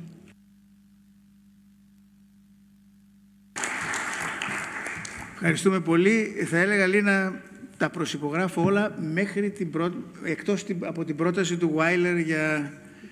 Όχι επειδή προέρχεται από τον Γουάιλερ, μπορούσε και αυτός να είναι ένας λόγος, αλλά εδώ έχει πραγματικά ένα ζήτημα το οποίο είναι πάρα πολύ, πώς να το πω, σοβαρό, υπό την έννοια του ότι τι θα γίνει, δηλαδή θα υπάρχει ένα διαιτητικό όργανο που θα αποτελείται από δικαστές των εθνικών δικαστηρίων, ας πούμε των ανωτάτων, των συνταγματικών, άλλο πόσο δύσκολο μπορεί να είναι αυτό να αναδειχθούν, αλλά πες ότι γίνεται, και δικαστών του δικαστηρίου που θα αποφαίνεται αν υπάρχει αρμοδιότητα της Ευρωπαϊκής Ένωσης ή αρμοδιότητα των κρατών μελών. Μα το να κρίνει το δικαστήριο της Ευρωπαϊκής Ένωσης αν υπάρχει αρμοδιότητα ενωσιακή είναι ένα από τα πιο σημαντικά και ανδιαφεσβήτητα καθήκοντά του. Αυτό δεν μπορεί να το αφαιρέσει κανείς. Κύριε Πρόεδρε, μου επιτρέπετε. Μην υποστηρίξετε την άποψη του. Όχι, θα υποστηρίξω. όλα τα υπόλοιπα. Θα υποστηρίξω τη δική σας ή και πάλι αιτιολογία. Έχω γράψει στον τιμητικό τόμο που εξέδωσε το Πανεπιστήμιο της Τουλούζης προς τιμή σας μία μελέτη στην οποία υποστηρίζω ότι ο έλεγχος του ουλτραβίρες, της υπέρβασης των αρμοδιοτήτων της Ένωσης, δεν κινείται ως ζήτημα στο πεδίο της ενωσιακής ένομης τάξης, ούτε στο πεδίο της εθνικής ένομης τάξης του κράτους που αντιδρά. Κινείται στο πεδίο της διεθνούς ένομης τάξης. Γιατί το ζήτημα είναι η ερμηνεία των ιδρυτικών συνθήκων, που είναι πολυμερείς συνθήκες του διεθνούς δικαίου. Άρα τα εθνικά δικαστήρια, συνταγματικά ή ανώτατα, δεν έχουν κατά τα συντάγματά τους την αρμοδιότητα να εκπροσωπούν την χώρα στο πεδίο της διεθνούς ένομης τάξης. Εφόσον λοιπόν τίθεται ζήτημα ερμηνείας συνθήκων και ισχύει η Σύμβαση της Βιέννης για το δίκαιο των συνθήκων, η χώρα εκπροσωπείται διεθνώς από τα κατά το Σύνταγμα αρμόδια όργανα. Σε εμάς, τον Πρόεδρο της Δημοκρατίας και τον Υπουργό των Εξωτερικών. Όταν εξεδόθη η απόφαση του Γερμανικού Συνταγματικού Δικαστηρίου για το QE, για την ποσοτική χαλάρωση, τελικώς η κυβέρνηση, η ομοσπονδιακή κυβέρνηση της Γερμανίας έστειλε επιστολή στην Ευρωπαϊκή Επιτροπή και είπε αυτό, ότι εγώ εκπροσωπώ τη Γερμανία και όχι το Συνταγματικό Δικαστήριο. Είπε ακριβώς αυτό που είχα τυχαίως υποστηρίξει λίγο καιρό πριν σε αυτήν την μελέτη. Η δε κολαφώδης απάντηση της γερμανικής κυβέρνησης και του Κοινοβουλίου στο Συνταγματικό Δικαστήριο ήταν το γεγονός ότι λίγες εβδομάδες μετά την έκδοση της απόφασης πως η ποσοτική χαλάρωση στην πραγματικότητα κινείται ουλτραβίρες, άνοιξε το νέο πρόγραμμα ποσοτικής χαλάρωσης, το λεγόμενο πανδημικό, και άρα πολλαπλασιάστηκε η έκθεση, το exposure δηλαδή, που έχει η Γερμανική Κεντρική Τράπεζα από την αγορά αυτών των ομολόγων σε μια αγορά η οποία είναι εικονικά δευτερογενής και στην πραγματικότητα πρωτογενής. Είναι ένας μηχανισμός δημιουργίας στην πραγματικότητα νομισματικής χρηματοδότησης. Άρα το νομικό ζήτημα είναι η επιλογή της ένομης τάξης. Λοιπόν, δεν υπάρχει κοινό δικαστήριο, γιατί δεν θα συμβιβάσουμε την ενωσιακή με την εθνική, γιατί είμαστε στη διεθνή και θα σεβαστούμε τους κανόνες λειτουργίας της διεθνούς ένομης τάξης. Κύριε Πρόεδρε, και εγώ θα συμφωνήσω με τους δύο αγαπητούς φίλους, πάνω απ' όλα τον Βαγγέλη και τον Βασίλη. Η αιτιολογία του Βαγγέλη είναι πιστική.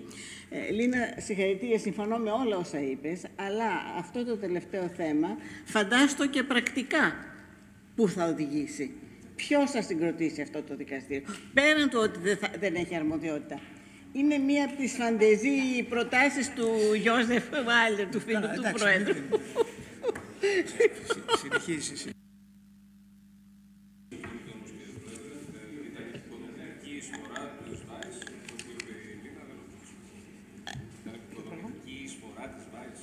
Εντάξει, τώρα αυτό που διαπιστώθηκε και επιβεβαιώθηκε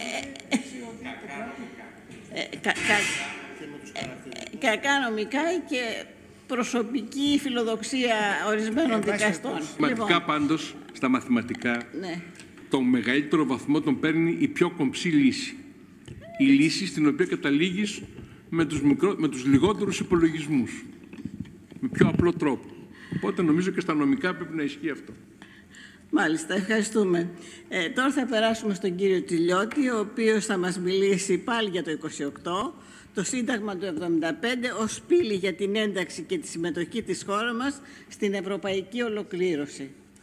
Είσαστε και εσείς της ολοκλήρωσης και όχι της ενοποίησης, όπως είναι και η προσθήκη στο Σύνταγμα. Integration, κυρία Πρόεδρε, μεταφράζεται και ως ολοκλήρωση και ως ενοποίηση. Σας ευχαριστώ καταρχάς που μου δίνετε το λόγο. Με τη σειρά μου θα ήθελα να ευχαριστήσω τον κύκλο ιδεών και προσωπικά τον αγαπητό πρόεδρο καθηγητή Ευάγγελο Βενιζέλο για την τιμή να συμμετάσχω σε αυτή τη μεγάλη επετειακή εκδήλωση, σε αυτή τη γιορτή της δημοκρατίας, του συνταγματικού δικαίου για τα 50 χρόνια του συντάγματός μας, το οποίο αν θεωρήσουμε ότι το Σύνταγμα του 1911 είναι αυτοτελές σύνταγμα, είναι το μακροβιότερο. Έχει περάσει νομίζω και του 1864 και αυτό είναι ενδεικτικό και για τον κανονιστικό χαρακτήρα του συντάγματός μας, αλλά και για την πορεία της δημοκρατίας από το 1974 μέχρι σήμερα. Τώρα, έχω πρόβλημα, κυρία Πρόεδρε, διότι τα περισσότερα που ήθελα να πω τα είπε η κυρία Παπαδοπούλου. Και όχι τίποτα άλλο, συμφωνώ. Και συμφωνώ ακόμη καλύτερα.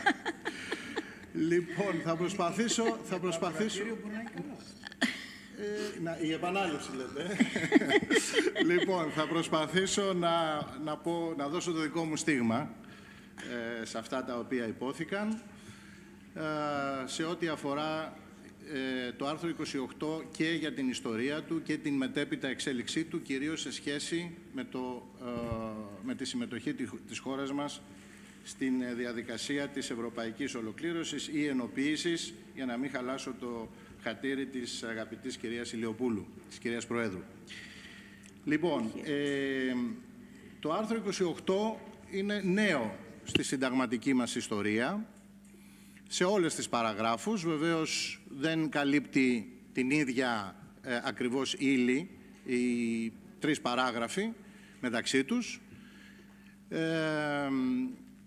Όμως εντάσσεται μαζί με το άρθρο 2 παράγραφος 2 του Συντάγματος στο πλαίσιο του ανοίγματος του Συντάγματός μας, της συνταγματικής μας τάξης, της νέας διαμορφωθήσας τότε το 1975 στην 5η Αναθεωρητική Βουλή και επέκεινα κατάστασης, του ανοίγματος της χώρας μας στην διεθνή και αργότερα, όπως εξελίχθηκε, στην υπερεθνική, κοινοτική και ενωσιακή ένομη τάξη.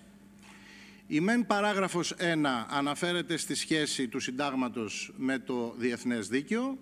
Οι παράγραφοι 2 και 3 αναφέρονται σε σχέση κυρίως με την Ευρωπαϊκή Ένωση. Κατά την άποψή μου, όσον αφορά την ένταξη και τη συμμετοχή μας στις τότε κοινότητες και αργότερα Ευρωπαϊκή Ένωση, η πιο σχετική διάταξη του άρθρου 28 είναι η παράγραφος 2. Και είναι η παράγραφος 2 διότι αποτελεί lex specialis σε σχέση με την παράγραφο 3.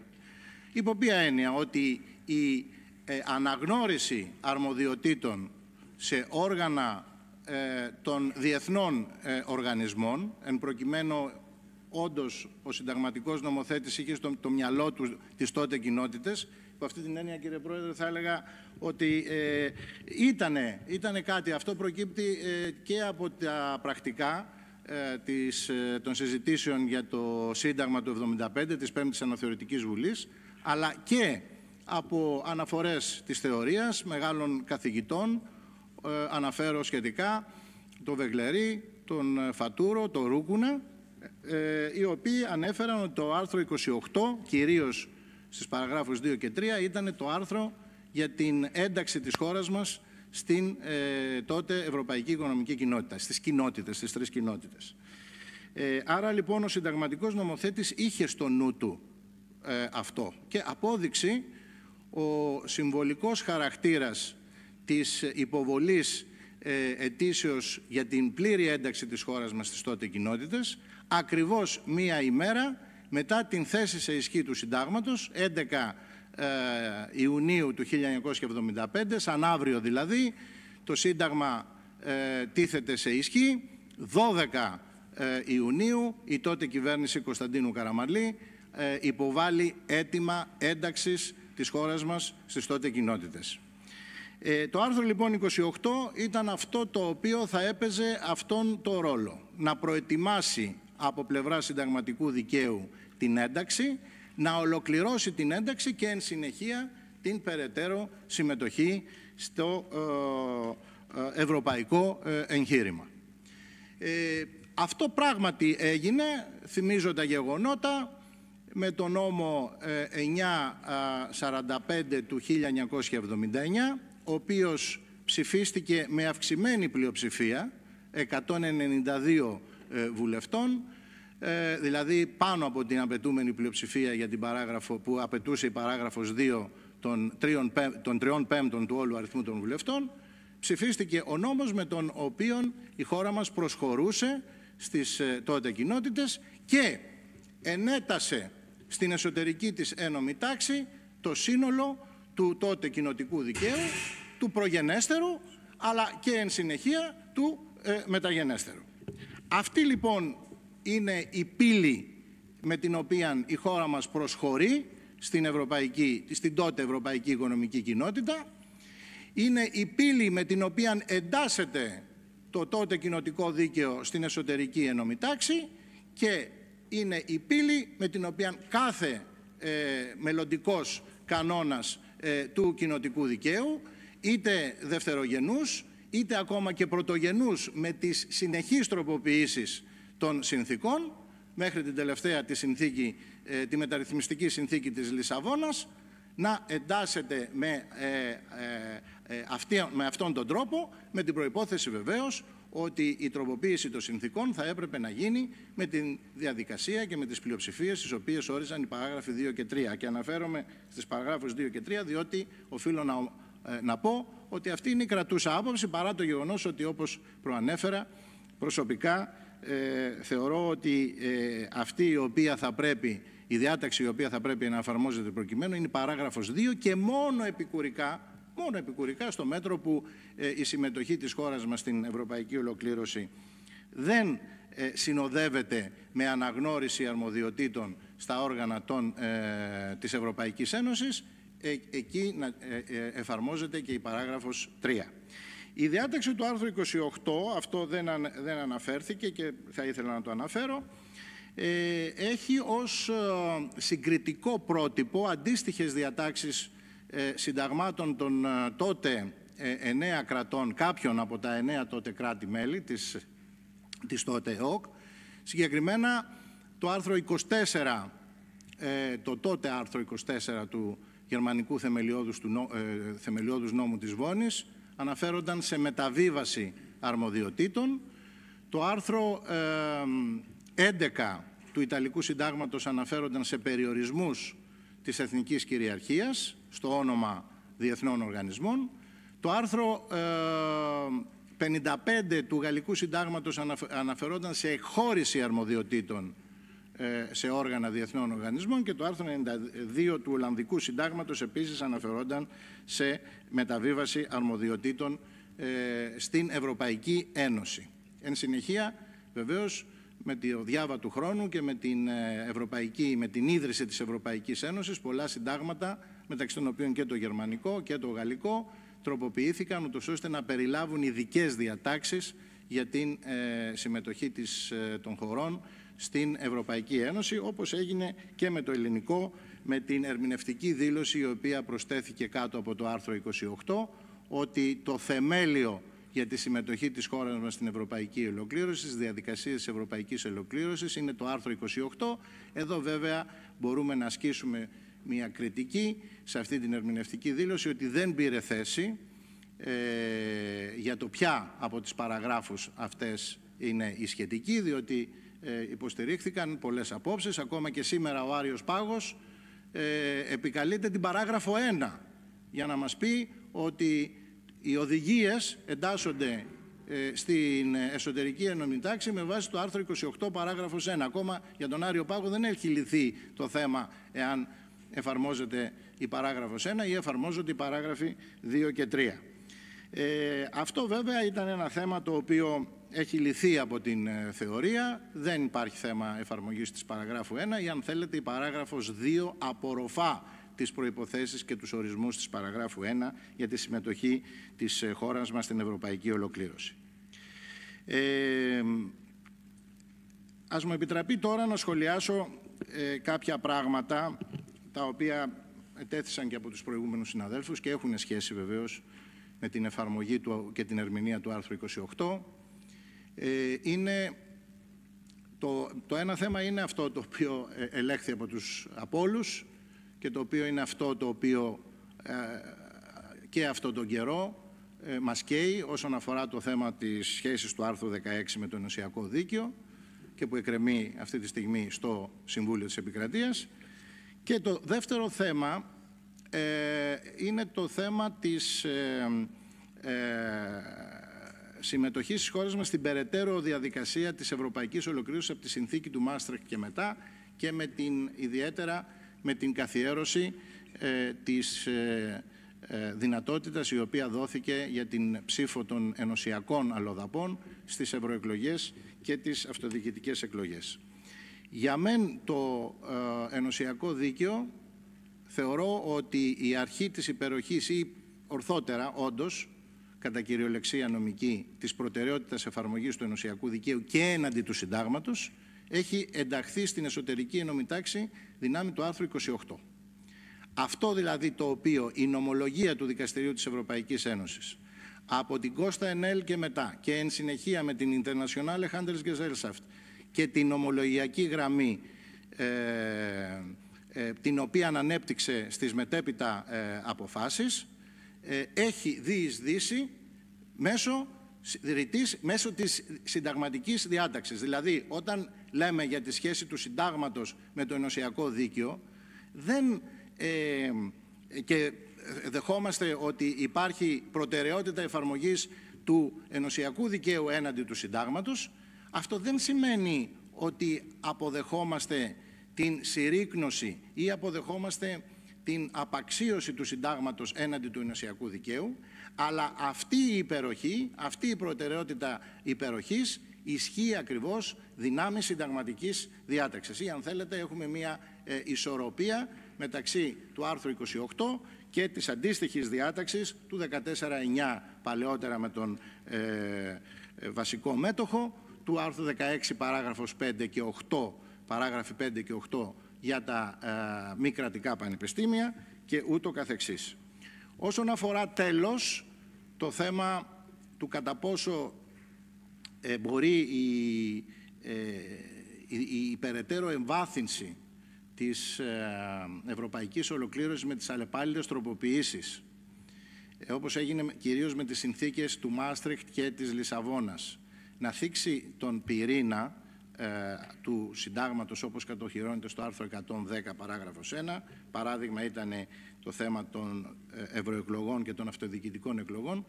Θέλω να πω ότι εκεί δεν υπήρχε θέμα σύγκρουσης, άρα λοιπόν ορθά θεωρήθηκε ότι απορροφήσαμε αυτές τις σημαντικές τροποποιήσεις, η ευρωπαϊκή ηθαγένεια, η ενωσιακή ηθαγένεια, η συμμετοχή των εκλογών και ούτω καθεξής, τις απορροφήσαμε υπό την έννοια ποια, ότι δεν θίχθηκε η δημοκρατική αρχή με την αναγνώριση τέτοιων αρμοδιοτήτων, δεν θίχθηκε η δημοκρατική αρχή με την αναγνώριση δικαιώματος ψήφου στους πολίτες της Ευρωπαϊκής Ένωσης που δεν είναι όμως πολίτες της ελληνικής δημοκρατίας, αλλά τουναντίον διευρύνθηκε το εκλογικό σώμα και από αυτή την έννοια δεν υπήρχε θέμα αντίθεσης του άρθρου 110 παράγραφος 1 σε συνδυασμό με το 1 παράγραφος 1, τη Δημοκρατική Αρχή, και το 51 παράγραφος 3 του Συντάγματος με το ενωσιακό δίκαιο. Θα τελειώσω με την εξής επισήμανση, ότι στα πάνω από 40 χρόνια, περίπου 44 χρόνια που η χώρα μας είναι μέλος της Ευρωπαϊκής Ένωσης, επειδή ετέθη πολλές φορές το ζήτημα του δημοκρατικού ελλείμματος ή ελλείμματος δημοκρατίας στην Ευρωπαϊκή Ένωση, που ενδεχομένως συρρίκνωνε, μείωνε το δημοκρατικό επίπεδο ή το επίπεδο δημοκρατίας, ή θα μπορούσε να μειώσει το επίπεδο δημοκρατίας στην ελληνική πολιτεία, θέλω να πω ότι συνέβη το ακριβώς αντίθετο, ότι η ελληνική δημοκρατία με όλα τα μειονεκτήματα, με όλες τις αδυναμίες και ορισμένες εκ των οποίων μπορεί να οφείλονται και στο Σύνταγμα. Αλλά δεν είναι το Σύνταγμα, δεν ήταν το Σύνταγμα ο βασικότερος αίτιος του ότι οδηγηθήκαμε σε μια κρίση άνευ προηγουμένου τη δεκαετία του 10, το ότι έχουμε ακόμα προβλήματα τα οποία είναι δομικά προβλήματα της ελληνικής κοινωνίας και της ελληνικής πολιτείας. Εν πάση περιπτώσει, με όλα αυτά τα προβλήματα, το ελληνικό κράτος, η ελληνική δημοκρατία ενδυναμώθηκαν από τη συμμετοχή μας στην Ευρωπαϊκή Ένωση. Είναι ένα κεκτημένο το οποίο πετύχαμε και κατακτήσαμε όλα αυτά τα 45 περίπου χρόνια της συμμετοχής της χώρας μας στη διαδικασία αυτή, και νομίζω ότι το Σύνταγμα, κυρίως με το άρθρο 28, ήταν αυτό το οποίο συνέβαλε τα μάλα προς αυτήν την εξέλιξη. Ευχαριστώ.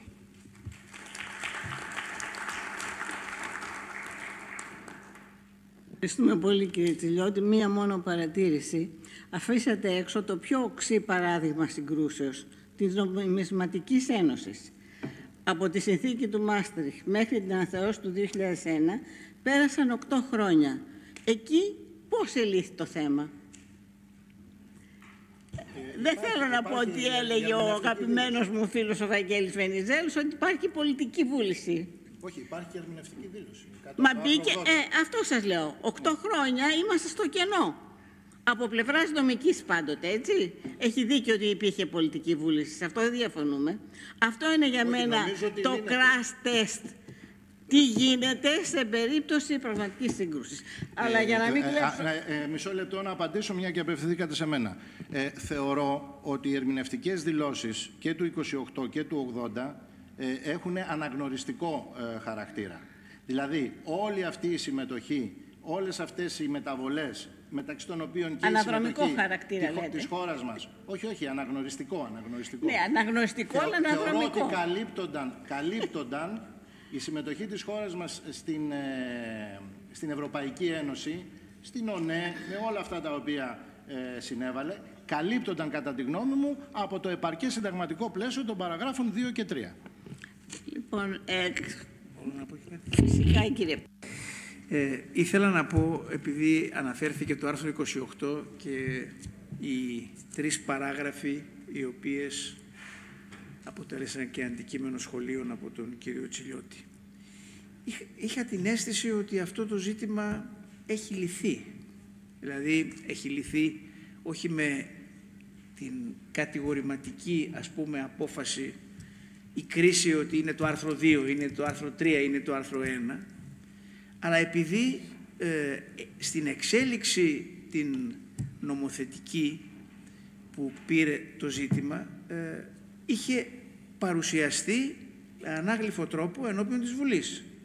Ποιο θα πούμε ότι είναι το θεμέλιο του άρθρου, της ένταξης στις ευρωπαϊκές κοινότητες.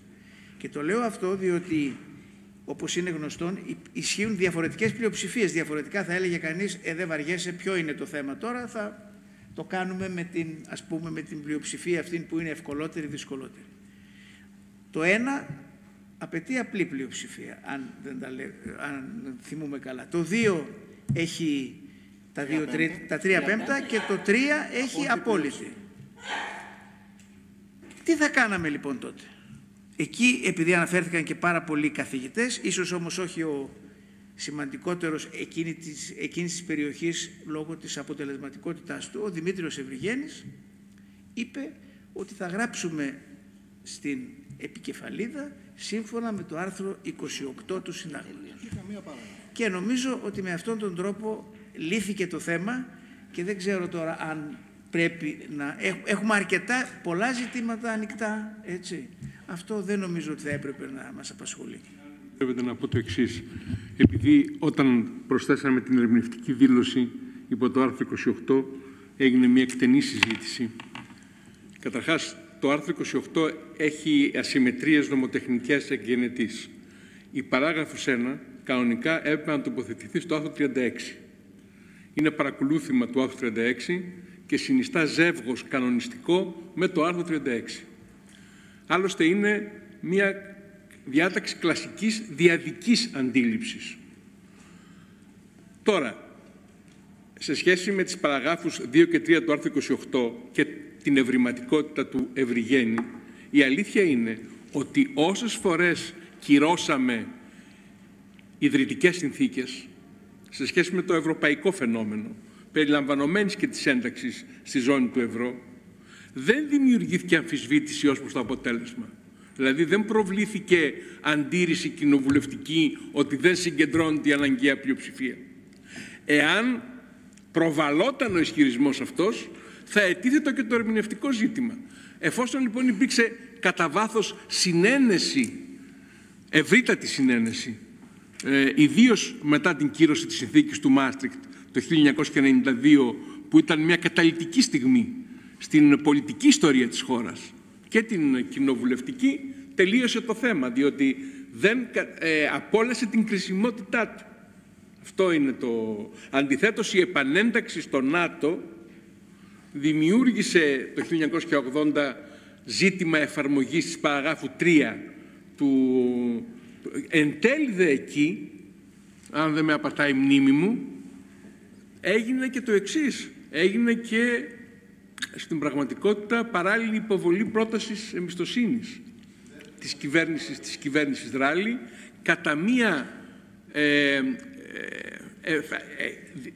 μιμητισμού εφαρμογή της γαλλικής ρύθμισης, ότι όταν η κυβέρνηση θέτει ζήτημα εμπιστοσύνης ψηφίζεται ο νόμος, ας το πούμε έτσι. Έγιναν και τα δύο τελικά. Με απλή όχι, η εμπιστοσύνη παρέχεται ούτως άλλως με πλειοψηφία των παρόντων. Συγκεντρώθηκε παρόλα αυτά η απόλυτη πλειοψηφία του όλου αριθμού των βουλευτών κατά το άρθρο 28 παράγραφος 3 για την επανένταξη στο στρατιωτικό σκέλος του ΝΑΤΟ το 1980.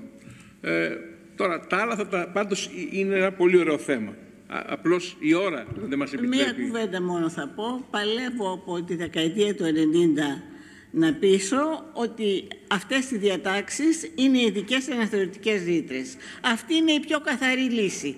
Όταν παραβιάζονται εντός εισαγωγικών διατάξεις του συντάγματος, ακόμη και αυτές του 110, τι είναι στην ουσία? Μια σιωπηρή αναθεώρηση, και έχει σαν έρισμα, ακόμη και με την ερμηνευτική δήλωση που έβαλε Βαγγέλη, αυτό ταιριάζει ακόμη παραπάνω, ότι δίνει το έρισμα για να θεωρήσει κατ' ουσία του συντάγματος. Ευχαριστώ. Θα περάσουμε και στο συγγνώμη αν έκλεψα λίγο χρόνο. Τώρα θα περάσουμε στην κυρία Πρεβεδούρου, η οποία θα μας μιλήσει για τη λειτουργία της συνταγματικής ταυτότητας στο πλαίσιο του επαυξημένου συντάγματος. Σας ευχαριστώ πολύ, κυρία Πρόεδρε, και να ευχαριστήσω και εγώ θερμά τον καθηγητή Βενιζέλο για την πρόσκληση συμμετοχής σε το συνέδριο και τη χαρά μου να εκφράσω που είμαι στο συγκεκριμένο πάνελ. Θα ήθελα να εξετάσω αν η έννοια της εθνικής ή ακριβέστερα της συνταγματικής ταυτότητας του άρθρου 4 παράγραφος 2 της Συνθήκης για την Ευρωπαϊκή Ένωση, όπως ερμηνεύθηκε και εφαρμόστηκε από το Δικαστήριο της Ένωσης, διατηρεί ακόμη κάποιο ενδιαφέρον στο πλαίσιο της θεωρίας του επαυξημένου συντάγματος που προτείνει ο καθηγητής Βενιζέλος ως ερμηνευτικό μηχανισμό της σχέσης συνταγματικού και ενωσιακού δικαίου, χρησιμοποιώντας μάλιστα τον μοναδικό εκκλησιαστικό όρο της αλληλοπεριχώρησης των ενόμων τάξεων. Το επαυξημένο σύνταγμα είναι, κατά το Βενιζέλο, το ζωντανό συνταγματικό κείμενο που εμπλουτίζεται με όλες τις συνυπάρχουσες και ποιοτικώς συγγενείς αξίες, κατακτήσεις και εγγυήσεις του ευρωπαϊκού συνταγματισμού. Η προσέγγιση αυτή, από τη μια πλευρά, ενδεχομένως περιορίζει τη γραμματική ύλη του τυπικού εθνικού συντάγματος, υπενθυμίζω εδώ τη γνωστή απόφαση Μελώνη. Από την άλλη πλευρά όμως στοχεύει στη διεύρυνση της κανονιστικής προστασίας, του κράτους δικαίου, της δημοκρατίας και των ανθρωπίνων δικαιωμάτων. Με την αναζήτηση του πυκνότερου δυνατού εγγυητικού περιεχομένου του συντάγματος, αντισταθμίζεται ο κίνδυνος της σχετικοποίησής του και διασφαλίζεται η βιωσιμότητα και η ανθεκτικότητά του. Στο πλαίσιο λοιπόν ενός τέτοιου διευρυμένου συνταγματικού πλαισίου ανακύπτει το ερώτημα αν η περίφημη δέσμευση σεβασμού εκ μέρους της Ένωσης και των θεσμικών της οργάνων της εθνικής ταυτότητας, όπως αυτή διατυπώνεται στο άρθρο 4 παράγραφος 2, διατηρεί τη λυσιτέλειά της ή έχει καταστεί άνευ αντικειμένου.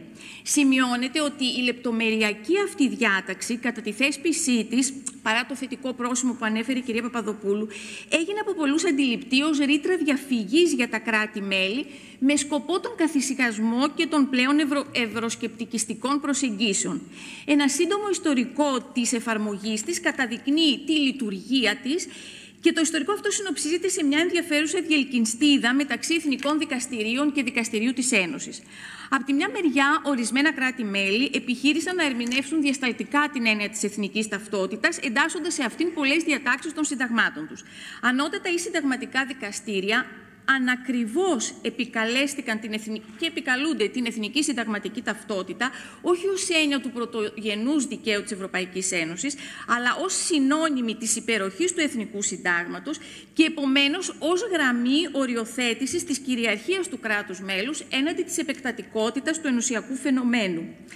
Για παράδειγμα, οι μη αναθεωρητές διατάξεις του πυρήνα του Γερμανικού Συντάγματος, των οποίων η προστασία αναμφιβόλως απόκειται αποκλειστικά στο Ομοσπονδιακό Συνταγματικό Δικαστήριο, όπως η ομοσπονδιακή δομή και οι οργανωτικές και διαδικαστικές της συνέπειες, είναι εκτός του πεδίου των μεταβιβαστησών στην Ένωση Αρμοδιοτήτων, οπότε μάλλον εδώ η έννοια της συνταγματικής ταυτότητας δεν έχει πεδίο εφαρμογής. Από την άλλη πλευρά, η πρακτική της Ουγγρικής και της Πολωνικής κυβέρνησης ως προς την συγκρότηση και λειτουργία των δικαστηρίων και η αντίληψη που η πρακτική αυτή απηχεί ως προς την ανεξαρτησία της δικαιοσύνης δεν μπορεί να θεωρηθεί στοιχείο μιας δίθεν εθνικής συνταγματικής ταυτότητας, διότι διαφοροποιείται εντελώς από την κρατούσα στην Ευρωπαϊκή Ένωση και στην ομολογία του ΕΔΑ προσέγγιση. Είναι επίσης προφανές ότι η υπερβολική διεύρυνση του περιεχομένου της εθνικής ταυτότητας θα εξαρτούσε το ενωσιακό δίκαιο από τον τρόπο ερμηνείας της έννοιας αυτής από τα εθνικά δικαστήρια, τα οποία ανα πάσα στιγμή θα μπορούσαν να ενεργοποιήσουν το άρθρο 4 παράγραφος 2. Η εθνική προσέγγιση της έννοιας της συνταγματικής ταυτότητας συνιστά αμφισβήτηση της αυτοαναφορικής θεμελίωσης της υπεροχής του δικαίου της Ένωσης ή του διεθνούς δικαίου προστασίας των ανθρωπίνων δικαιωμάτων. Εθνικοί αυτοσχεδιασμοί συγκυριακού χαρακτήρα και θεσμικές διολισθήσεις που θίγουν την ποιότητα της δημοκρατίας και του κράτους δικαίου δεν μπορούν να συγκαλυφθούν πίσω από την επίκληση της εθνικής συνταγματικής ταυτότητας. Επίσης, συνταγματικές επιλογές φαινομενικά οργανωτικές που όμως επηρεάζουν την άσκηση θεμελιωδών δικαιωμάτων, ας πούμε το απόρριτο των επικοινωνιών, ή επηρεάζουν θεσμικές εγγύησεις άσκησης αυτών των δικαιωμάτων, παραδείγματος χάρη τις ανεξάρτητες αρχές, δεν εντάσσονται στη συνταγματική ταυτότητα. Αντίθετα, το Δικαστήριο της Ένωσης περιόρισε εντυπωσιακά την εμβέλεια της διάταξης του άρθρου 4, παράγραφος 2. Καταρχάς, διευκρίνησε ότι πρόκειται για ενωσιακή έννοια που εντάσσεται στο ενωσιακό συνταγματικό πλαίσιο που προσδιορίζεται προεχόντως από τις αρχές της υπεροχής και της ομοιόμορφης εφαρμογής. Αναγνωρίζει βέβαια ότι στα συνταγματικά εθνικά δικαστήρια απόκειται η ευθύνη να καθορίζουν τα ειδικότερα στοιχεία που απαρτίζουν τον πυρήνα της εθνικής ταυτότητας κάθε κράτους μέλους, αλλά τονίζει ότι η ευχέρειά τους είναι περιορισμένη. Η συνταγματική ταυτότητα πρέπει να αναφέρεται σε σοβαρή εθνική θεσμική ιδιοσυστασία, όπως η ρύθμιση των σχέσεων κράτους και θρησκευτικών οντοτήτων ή, αυτό δεν ξέρω γιατί είναι τόσο σημαντικό, η συνταγματική προστασία της παραγραφής ως θεσμού του ουσιαστικού ποινικού δικαίου, για να αναφέρω δύο γνωστά νομολογιακά παραδείγματα. Πάντως, η επίκληση της εθνικής συνταγματικής ταυτότητας δεν μπορεί να δικαιολογήσει αποκλίσεις από τις αξίες της Ένωσης, που απορρέουν από τις κοινές συνταγματικές παραδόσεις των κρατών μελών. Και τέλος, η εθνική ταυτότητα δεν αποτελεί ένα γενικό κανόνα ελέγχου νομιμότητας των ενωσιακών πράξεων, αλλά απλώς επιτρέπει στα κράτη-μέλη να αναπτύξουν εντός ορισμένων ορίων τη δική τους αντίληψη ως προς ένα θεμιτό συμφέρον, προκειμένου να δικαιολογήσουν την ελάχιστη δυνατή απόκλιση από το ενωσιακό δίκαιο. Και βέβαια η παράβαση της εθνικής ταυτότητας δεν μπορεί ποτέ να στραφεί κατά του ίδιου του κράτους μέλους, δηλαδή, συγχωρήστε με για τη δικονομική προσγείωση, δεν μπορεί παραδεκτός να προβληθεί ως λόγος ακυρώσεως διοικητικής πράξης το γεγονός ότι στηρίζεται σε νόμο ο οποίος παραβιάζει την εθνική ταυτότητα του ίδιου του κράτους μέλους. ως στοιχεία της συνταγματικής ταυτότητας που έχουν αναγνωριστεί από την ενωσιακή νομολογία, μπορώ να αναφέρω κάποια ζητήματα, μάλλον ανώδυνα, που δεν μπορούν να επηρεάσουν ουσιαστικά τη λειτουργία του ενωσιακού οικοδομήματος. Ας πούμε, η ισχυρή περιφερειακή και τοπική αυτοδιοίκηση στο πλαίσιο ομοσπονδιακών κρατών. Η απαγόρευση της χρήσης και μεταβίβασης τίτλων ευγενίας.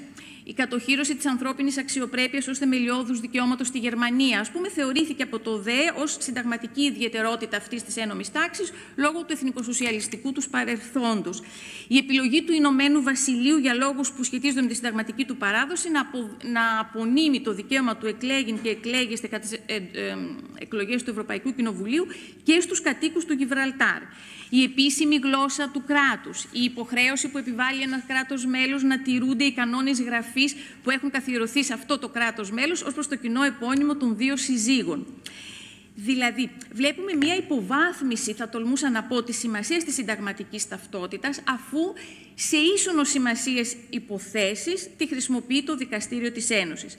Περαιτέρω, το Δικαστήριο την αποδυναμώνει διακριτικά μέσω της αναβάθμισης των αξιών του άρθρου 2 της Συνθήκης για την Ευρωπαϊκή Ένωση, οι οποίες έχουν προσδιοριστεί από τα ίδια τα κράτη-μέλη, γίνονται αποδεκτές από αυτά και καθορίζουν την ταυτότητα της Ένωσης πλέον ως κοινής ένομης τάξης.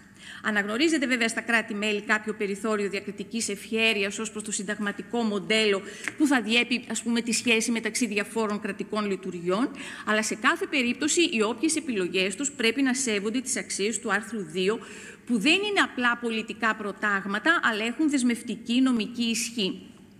Με άλλα λόγια, η απάντηση του ΔΕ στην προβολή της εθνικής συνταγματικής ταυτότητας που επιχειρούν πολλά κράτη-μέλη είναι η αναβάθμιση και η ενίσχυση των κοινών αξιών της ενωσιακής ένομης τάξης, η οποία βεβαίως, όπως είπε πρόσφατα η Γενική Εισαγγελέας Ταμάρα Καπέτα, εξελίσσεται μέσω του συνταγματικού διαλόγου. Δηλαδή, μπορεί να υπάρξουν αποκλίνουσες σταθμίσεις σχετικά με τον τρόπο που συγκεκριμενοποιούνται οι κοινές αξίες, χωρίς να στοιχειοθετείται παράβαση του άρθρου 2 της Συνθήκης, αλλά ποτέ αυτοί οι διαφορετικοί τρόποι συγκεκριμενοποίησης δεν μπορούν να συνιστούν άρνηση των αξιών αυτών. Κλείνω με δύο ερωτήματα. Πρώτον, μπορούμε να πούμε ότι υπάρχουν στην ελληνική ένομη τάξη διατάξεις που θα μπορούσαν να ενταχθούν στο σκληρό πυρήνα της συνταγματικής ταυτότητας με συνέπεια τη δικαιολόγηση παρέκκλησης από κανόνες του ενωσιακού δικαίου. Αν σκεφτώ τις 4 βασικές περιπτώσεις τριβής συντάγματος και ενωσιακού δικαίου που απασχόλησαν τα δικαστήρια, αυθόρμητα θα έδινε αρνητική απάντηση. Η υπόθεση του βασικού μετόχου έχει πολύ αναλυθεί και ήδη λυθεί υπέρ της ενωσιακής νομιμότητας, όπως επίσης και η μετατροπή συμβάσεων ορισμένου χρόνου σε αορίστου για το προσωπικό του δημόσιου τομέα. Η τρίτη περίπτωση, η απαγόρευση πρόσληψης Ευρωπαίων πολιτών σε θέσεις που συνδέονται με το σκληρό πυρήνα της κρατικής κυριαρχίας, δεν είναι ελληνική πρωτοτυπία και έχει οριοθετηθεί προπολού από το ίδιο το Δικαστήριο της Ένωσης. Όσον αφορά τέλος το κρατικό μονοπόλιο στην ανώτατη εκπαίδευση, προφανέστατα δεν είναι στοιχείο της ελληνικής εθνικής συνταγματικής ταυτότητας. Τέτοια παραδοχή θα σήμαινε ότι η Ελλάδα έχει ιδιαίτερη και συνταγματικά κατοχυρωμένη ευαισθησία για την ακαδημαϊκή ελευθερία και την ποιότητα της ανώτατης εκπαίδευσης, ευαισθησία που δεν έχουν στο ίδιο επίπεδο άλλα κράτη-μέλη με καταξιωμένα πανεπιστήμια, ούτε η Ευρωπαϊκή Ένωση, και που δεν την προστατεύει σε επαρκές επίπεδο το ενωσιακό δίκαιο. Δεύτερο ερώτημα. Μήπως η θεωρία του επαυξημένου συντάγματος είναι νεφελώδης, όπως έχει υποστηριχθεί από κάποιους, και μήπως καθιστά το δίκαιο εύπλαστο αμάλγαμα εθνικών και ευρωπαϊκών κανόνων που προσαρμόζονται κατά το δοκούν στις κρατούσες οικονομικές, κοινωνικές, πολιτικές και ηθικές εξελίξεις? Κατά τη γνώμη μου, ο εν λόγω μηχανισμός συνύπαρξης δεν οδηγεί σε ερμηνευτική αλλίωση του πνεύματος του συντάγματος, αλλά σε ενίσχυση της εγγυητικής του λειτουργίας με αναζήτηση του σκοπού κάθε διάταξης. Αποτελεί ακριβώς τον αντίποδα του εμπειρικού και άτεχνου μηχανισμού προσαρμογής του ελληνικού δικαίου στο ευρωπαϊκό δίκαιο, για τον οποίο έχουν κατηγορηθεί κάποιες νομολογιακές προσεγγίσεις του Συμβουλίου της Επικρατείας, διότι το επαυξημένο σύνταγμα παρέχει σταθερή και δογματικό συνεπή ερμηνευτική πυξίδα στον νομοθέτη και στο δικαστή.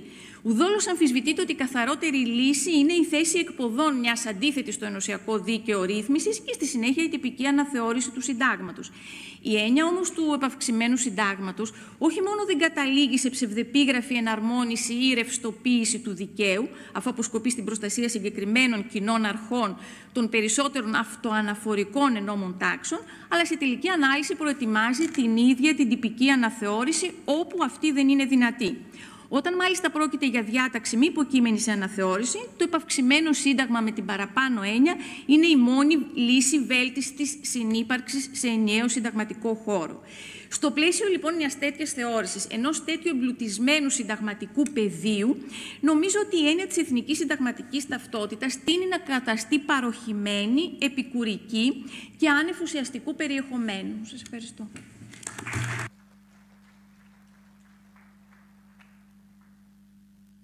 Ευχαριστούμε πολύ, κυρία Πρεβεδούρ, γιατί μέσα σε λίγο χρόνο κάνατε ένα tour d'horizon όλης της νομολογίας και η θέση σας είναι σαφής.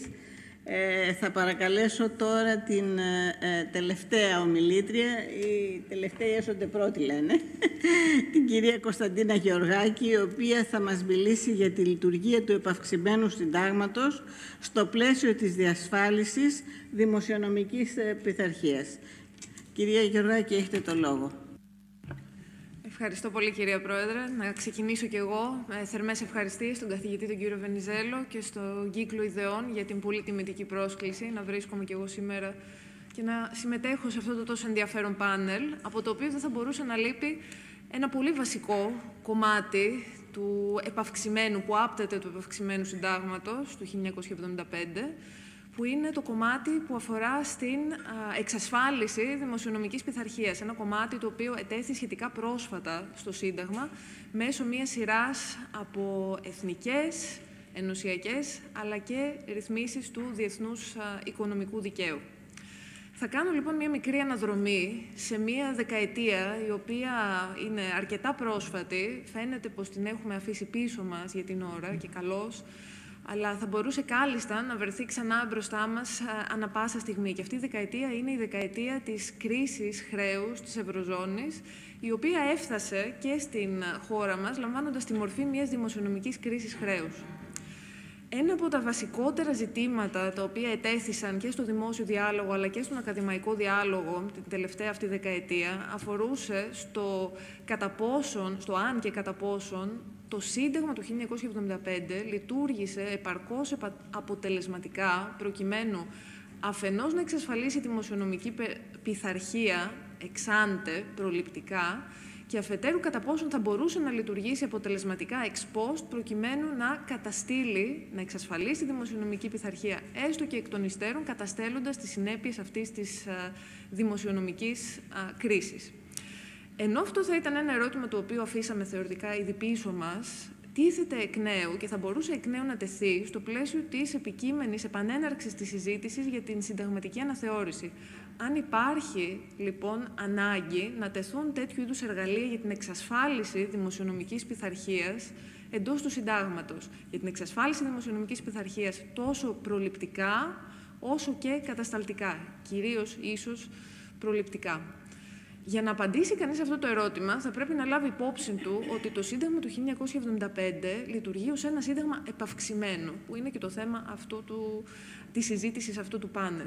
Ένα σύνταγμα, λοιπόν, το οποίο εξασφαλίζει, ή τουλάχιστον προσπαθεί να εξασφαλίσει, την αρμονική, καταρχήν, συμβίωση τριών ενόμων τάξεων, οι οποίες, ωστόσο, διεκδικούν ταυτόχρονα, σε περίπτωση σύγκρουσης, την υπεροχή των κανόνων τους στο πλαίσιο της ελληνικής επικράτειας.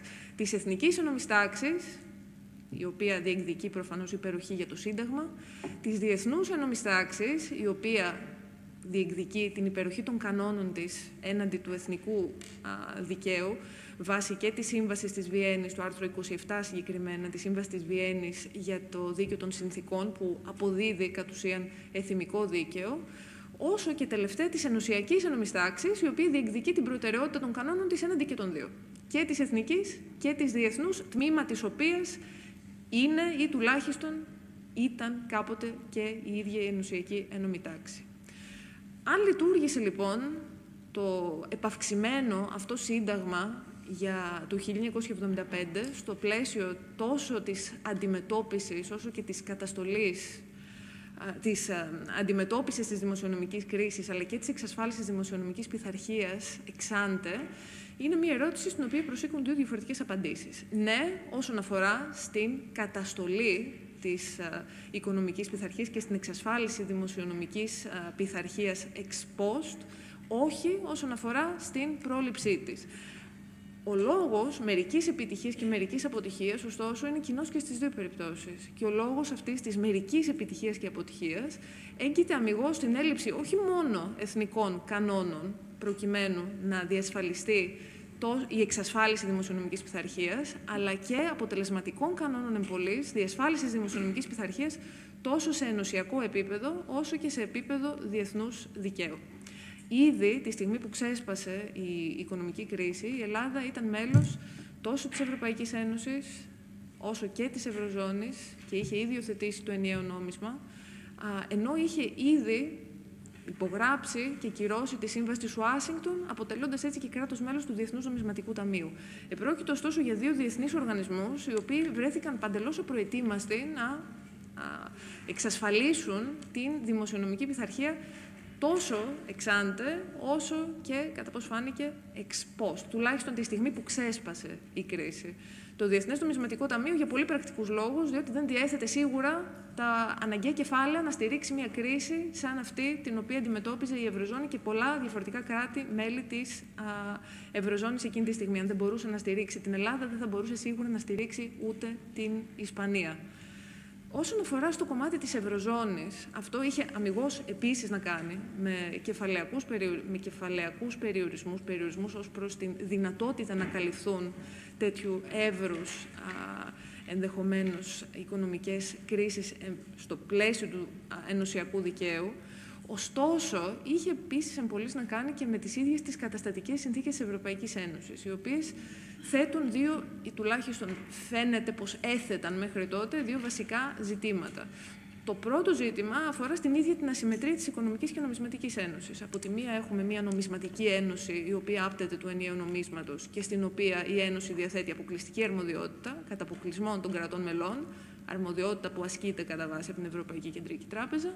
Από την άλλη, έχουμε έναν άρρηκτα συνδεδεμένο με την Νομισματική Ένωση οικονομικό πυλώνα, στον οποίο η αρμοδιότητα της Ένωσης είναι αμιγώς συντονιστική. Η Ένωση δηλαδή το μόνο που μπορεί να κάνει και το μόνο που έκανε εμπολής έως τότε ήταν να λάβει κάποια μέτρα συντονισμού αμιγώς εθνικών πολιτικών. Πολιτικών που άπτονταν της ψήφισης του προϋπολογισμού, της σύνταξης και της ψήφισης του εθνικού προϋπολογισμού, πολιτικών που άπτονταν της επιβολής φορολογίας εσωτερικά.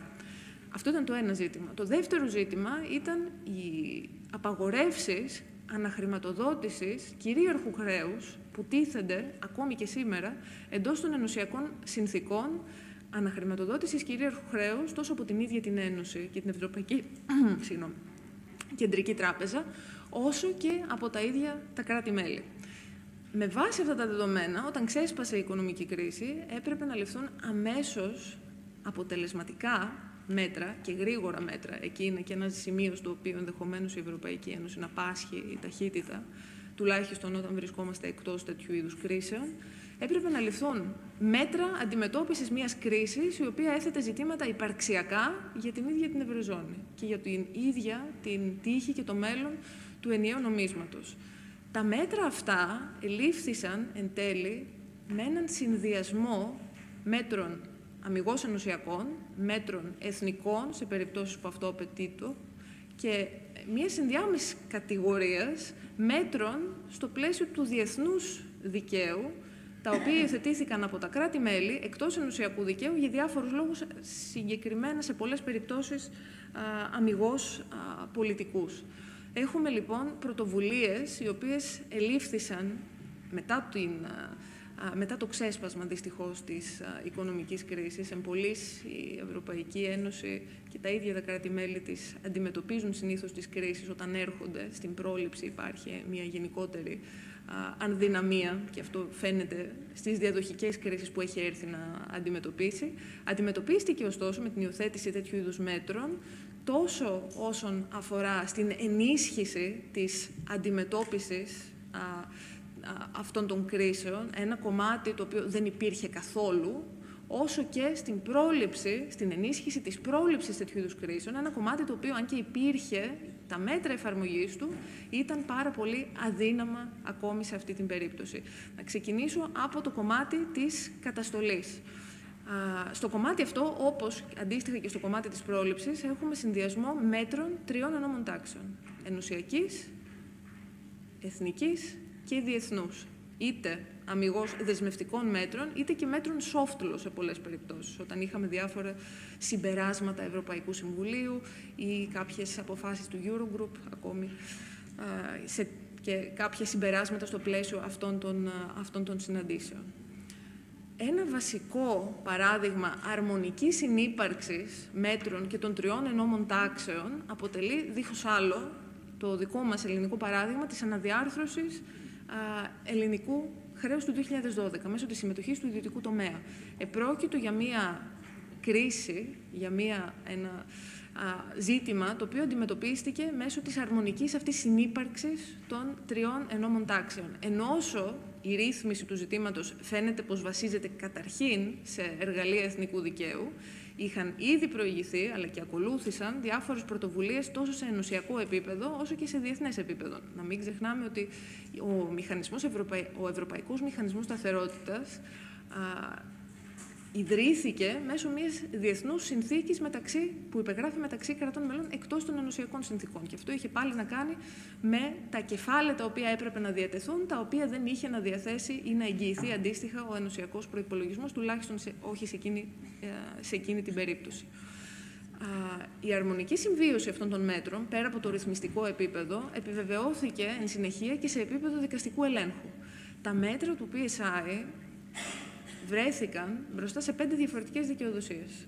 Και στις 5 αυτές διαφορετικές δικαιοδοσίες κρίθηκαν σύνομα, με διαφορετικό ενδεχομένως σκεπτικό, δεδομένου και του διαφορετικού φόρουμ το οποίο ερχόταν αντιμέτωπο κάθε φορά με αυτές και τις διαφορετικές δυνατότητες που είχε δικονομικά να ακούσει τις σχετικές υποθέσεις. Και στις 5 ωστόσο δικαιοδοσίες αυτές κρίθηκαν τα μέτρα αυτά σύνομα. Ενώπιον των εθνικών δικαστηρίων, ενώπιον εθνικών δικαστηρίων άλλων κρατών μελών της Ένωσης, ενώπιον των οποίων προσέφυγαν ομολογιούχοι που είχαν την ηθαγένεια αυτών των κρατών μελών, ενώπιον του Γενικού Δικαστηρίου της Ευρωπαϊκής Ένωσης, στο οποίο στράφηκαν ομολογιούχοι προσβάλλοντας ευθέως κάποιες πράξεις, οι οποίες εν τέλει δεν ήταν πράξεις επί των οποίων είχε δικαιοδοσία το Γενικό Δικαστήριο της Ένωσης, σε επίπεδο Ευρωπαϊκού Δικαστηρίου Δικαιωμάτων του Ανθρώπου, αλλά και σε επίπεδο διμερούς επενδυτικής διαιτησίας μεταξύ επενδυτών, ομολογιούχων και της Ελλάδος, βάσει διμερών επενδυτικών συνθήκων μεταξύ της Ελλάδος και άλλων κρατών μελών της Ευρωπαϊκής Ένωσης. Όλες αυτές οι δικαιοδοσίες έκριναν με δικό του σκεπτικό ότι τα μέτρα του PSI ήταν σύνομα. Θα σταθώ εδώ στην κρίση του εθνικού μας δικαστή, του Συμβουλίου της Επικρατείας, το οποίο με τις αποφάσεις επί των προσφυγών αυτών ήταν και το μόνο το οποίο μπορούσε να εφαρμόσει ταυτόχρονα μέτρα και των 3 ενόμων τάξεων. Μέτρα που άπτονταν του επαυξημένου συντάγματος, κρίνοντας ότι τα μέτρα που ελήφθησαν σε εθνικό επίπεδο για την υλοποίηση του PSI ήταν σύμφωνα με το επαυξημένο σύνταγμα, ήταν σύμφωνα με τη συνταγματική αρχή της ισότητας, με την προστασία της ιδιοκτησίας, με την αρχή της αναλογικότητας, τόσο σε επίπεδο εθνικού συντάγματος, όσο και αντίστοιχα σε επίπεδο ενωσιακού δικαίου, με τις αντίστοιχες αρχές και σε επίπεδο Ευρωπαϊκής Σύμβασης Δικαιωμάτων του Ανθρώπου. Επομένως, στο πλαίσιο αυτό μπορεί να απαντήσει κανείς το πρώτο ερώτημα πως ναι, όσον αφορά στην καταστολή, στην εξασφάλιση δημοσιονομικής πειθαρχίας ex post, το επαυξημένο σύνταγμα υπήρξε αποτελεσματικό μετά και την υιοθέτηση όλων αυτών των πρωτοβουλειών σε ενωσιακό, σε διεθνές και σε εθνικό επίπεδο. Πάμε τώρα να δούμε τι γίνεται σε επίπεδο πρόληψης. Στο επίπεδο της πρόληψης, σε αντίθεση με το επίπεδο της καταστολής και αντιμετώπισης δημοσιονομικών κρίσεων αφού ανακύψουν, υπήρχε νομοθεσία ήδη πριν το ξέσπασμα της κρίσης. Το άρθρο 126 σήμερα της Συνθήκης για τη Λειτουργία της Ευρωπαϊκής Ένωσης, σε συνδυασμό με το πρωτόκολλο 12 για τη διαδικασία υπερβολικού ελλείμματος, έθετε από τότε υποχρέωση στα κράτη-μέλη να αποφεύγουν ακριβώς τα υπερβολικά δημοσιονομικά ελλείμματα. Υπερβολικά δημοσιονομικά ελλείμματα με βάση συγκεκριμένες τιμές αναφοράς, τις οποίες έπρεπε να τηρεί η αναλογία, εντός των οποίων έπρεπε να βρίσκεται η αναλογία μεταξύ ελλείμματος και δημοσίου χρέους αφενός προς το ακαθάριστο εθνικό προϊόν. Το πρόβλημα με τους μηχανισμούς αυτούς ενέκειτο στην εφαρμογή. Οι μηχανισμοί αυτοί, ενός ετίθεντο από νομικά δεσμευτικά κείμενα, και ήταν προφανώς η φύση τους νομικά δεσμευτική, κατ' ουσίαν η φύση τους κατέληγε πολιτική όσον αφορά στην εφαρμογή τους. Διότι η ρύθμιση, η εφαρμογή αυτών των μέτρων προϋπέθεται συμφωνία κατά βάση μεταξύ της Ευρωπαϊκής Επιτροπής και του Συμβουλίου των κρατών μελών, που αποτελούν το Συμβούλιο της Ευρωπαϊκής Ένωσης, συμφωνία η οποία σε πολλές περιπτώσεις δεν μπορούσε να επιτευχθεί, γιατί εκεί ετίθεντο και πολιτικοί προβληματισμοί. Σε κάποιες περιπτώσεις, στις οποίες προσπάθησε να κινηθεί αυτός ο μηχανισμός, απέτυχε λόγω ακριβώς της μη δυνατότητας επίτευξης της απαραίτητης πλειοψηφίας στο Συμβούλιο της Ευρωπαϊκής Ένωσης. Αυτό που έγινε μετά το ξέσπασμα της κρίσης, που πάλι έχουμε μια ad hoc αντιμετώπιση, αλλά στο κομμάτι της πρόληψης, είναι η ενίσχυση μέσω ενός εργαλείου του διεθνούς δικαίου, το οποίο ωστόσο συνδυάζει διατάξεις και εθνικού δικαίου και ενωσιακές υποχρεώσεις. Ένα περίπλοκο σχήμα, το οποίο μεταφράζεται σήμερα στη συνθήκη για τη σταθερότητα, το συντονισμό και τη διακυβέρνηση εντός της Οικονομικής και Νομισματικής Ένωσης. Μία συνθήκη η οποία συνήφθη μεταξύ 25 τότε κρατών μελών της Ευρωπαϊκής Ένωσης και με βάση την οποία τα κράτη-μέλη αυτά ανέλαβαν υποχρέωση, διεθνή υποχρέωση, εν ώψη ότι πρόκειται για διεθνή συνθήκη, να εισάγουν εντός του εθνικού τους δικαίου και ή δυνατόν σε συνταγματικό επίπεδο έναν μηχανισμό για τη διασφάλιση των τιμών αναφοράς που ετίθεντο στο ενωσιακό δίκαιο. Διεθνές δίκαιο, διεθνής υποχρέωση, εθνική υποχρέωση και ενωσιακή υποχρέωση, όλα σε ένα. Ο λόγος προφανώς που επελέγει αυτό το σχήμα έχει να κάνει πάλι κυρίως με πολιτικές επιλογές, ωστόσο και με νομικές επιλογές, διότι όταν ετέθη το ζήτημα ενώπιον του Συμβουλίου, κρίθηκε ότι δεν θα μπορούσε να υπάρξει μια τέτοια σχετική αναθεώρηση, ώστε αυτό το φρένο χρέους κατ' ουσίαν να ναι. Κλείνω. Όντως γίνεται η πρώτη. Εντάξει, ευτυχώς. Έχω στο μυαλό μου τον κύριο Σιμαντήρα, γι' αυτό βλέπω ότι είμαι άνετη. Σε κάθε περίπτωση, να κλείσω για να μην σας κουράζω με έναν προβληματισμό, και μάλλον θα το αφήσω σε εσάς αντί να το αναλύσω εγώ. Ενώσο έχουμε αποτελεσματικά εργαλεία πλέον στο πλαίσιο του επαυξημένου συντάγματος που διασφαλίζουν την αντιμετώπιση κρίσεων όταν ξεσπάσουν και την σημαντική ενίσχυση των εργαλείων του επαυξημένου συντάγματος εκ νέου για την πρόληψη τέτοιου είδους κρίσεων, το ζήτημα που τίθεται και ίσως τεθεί εν ώψη και της επικείμενης συνταγματικής αναθεώρησης, επανέναρξης της συζήτησης για τη συνταγματική αναθεώρηση, είναι κατά πόσον χρειαζόμαστε μια τέτοια ρήτρα, ένα τέτοιο φρένο χρέους, όπως αυτό το οποίο θεσπίζεται με βάση τη συνθήκη για τη σταθερότητα εντός του συντάγματος, ή σε διαφορετική περίπτωση αν μας αρκούν τα εργαλεία που έχουμε βάσει του ενωσιακού, του διεθνούς αλλά και του εθνικού δικαίου, τα οποία προφανώς εφαρμόζονται ταυτόχρονα στο πλαίσιο του επαυξημένου συντάγματος. Αυτό θα το αφήσω σε εσάς. Σας ευχαριστώ πολύ.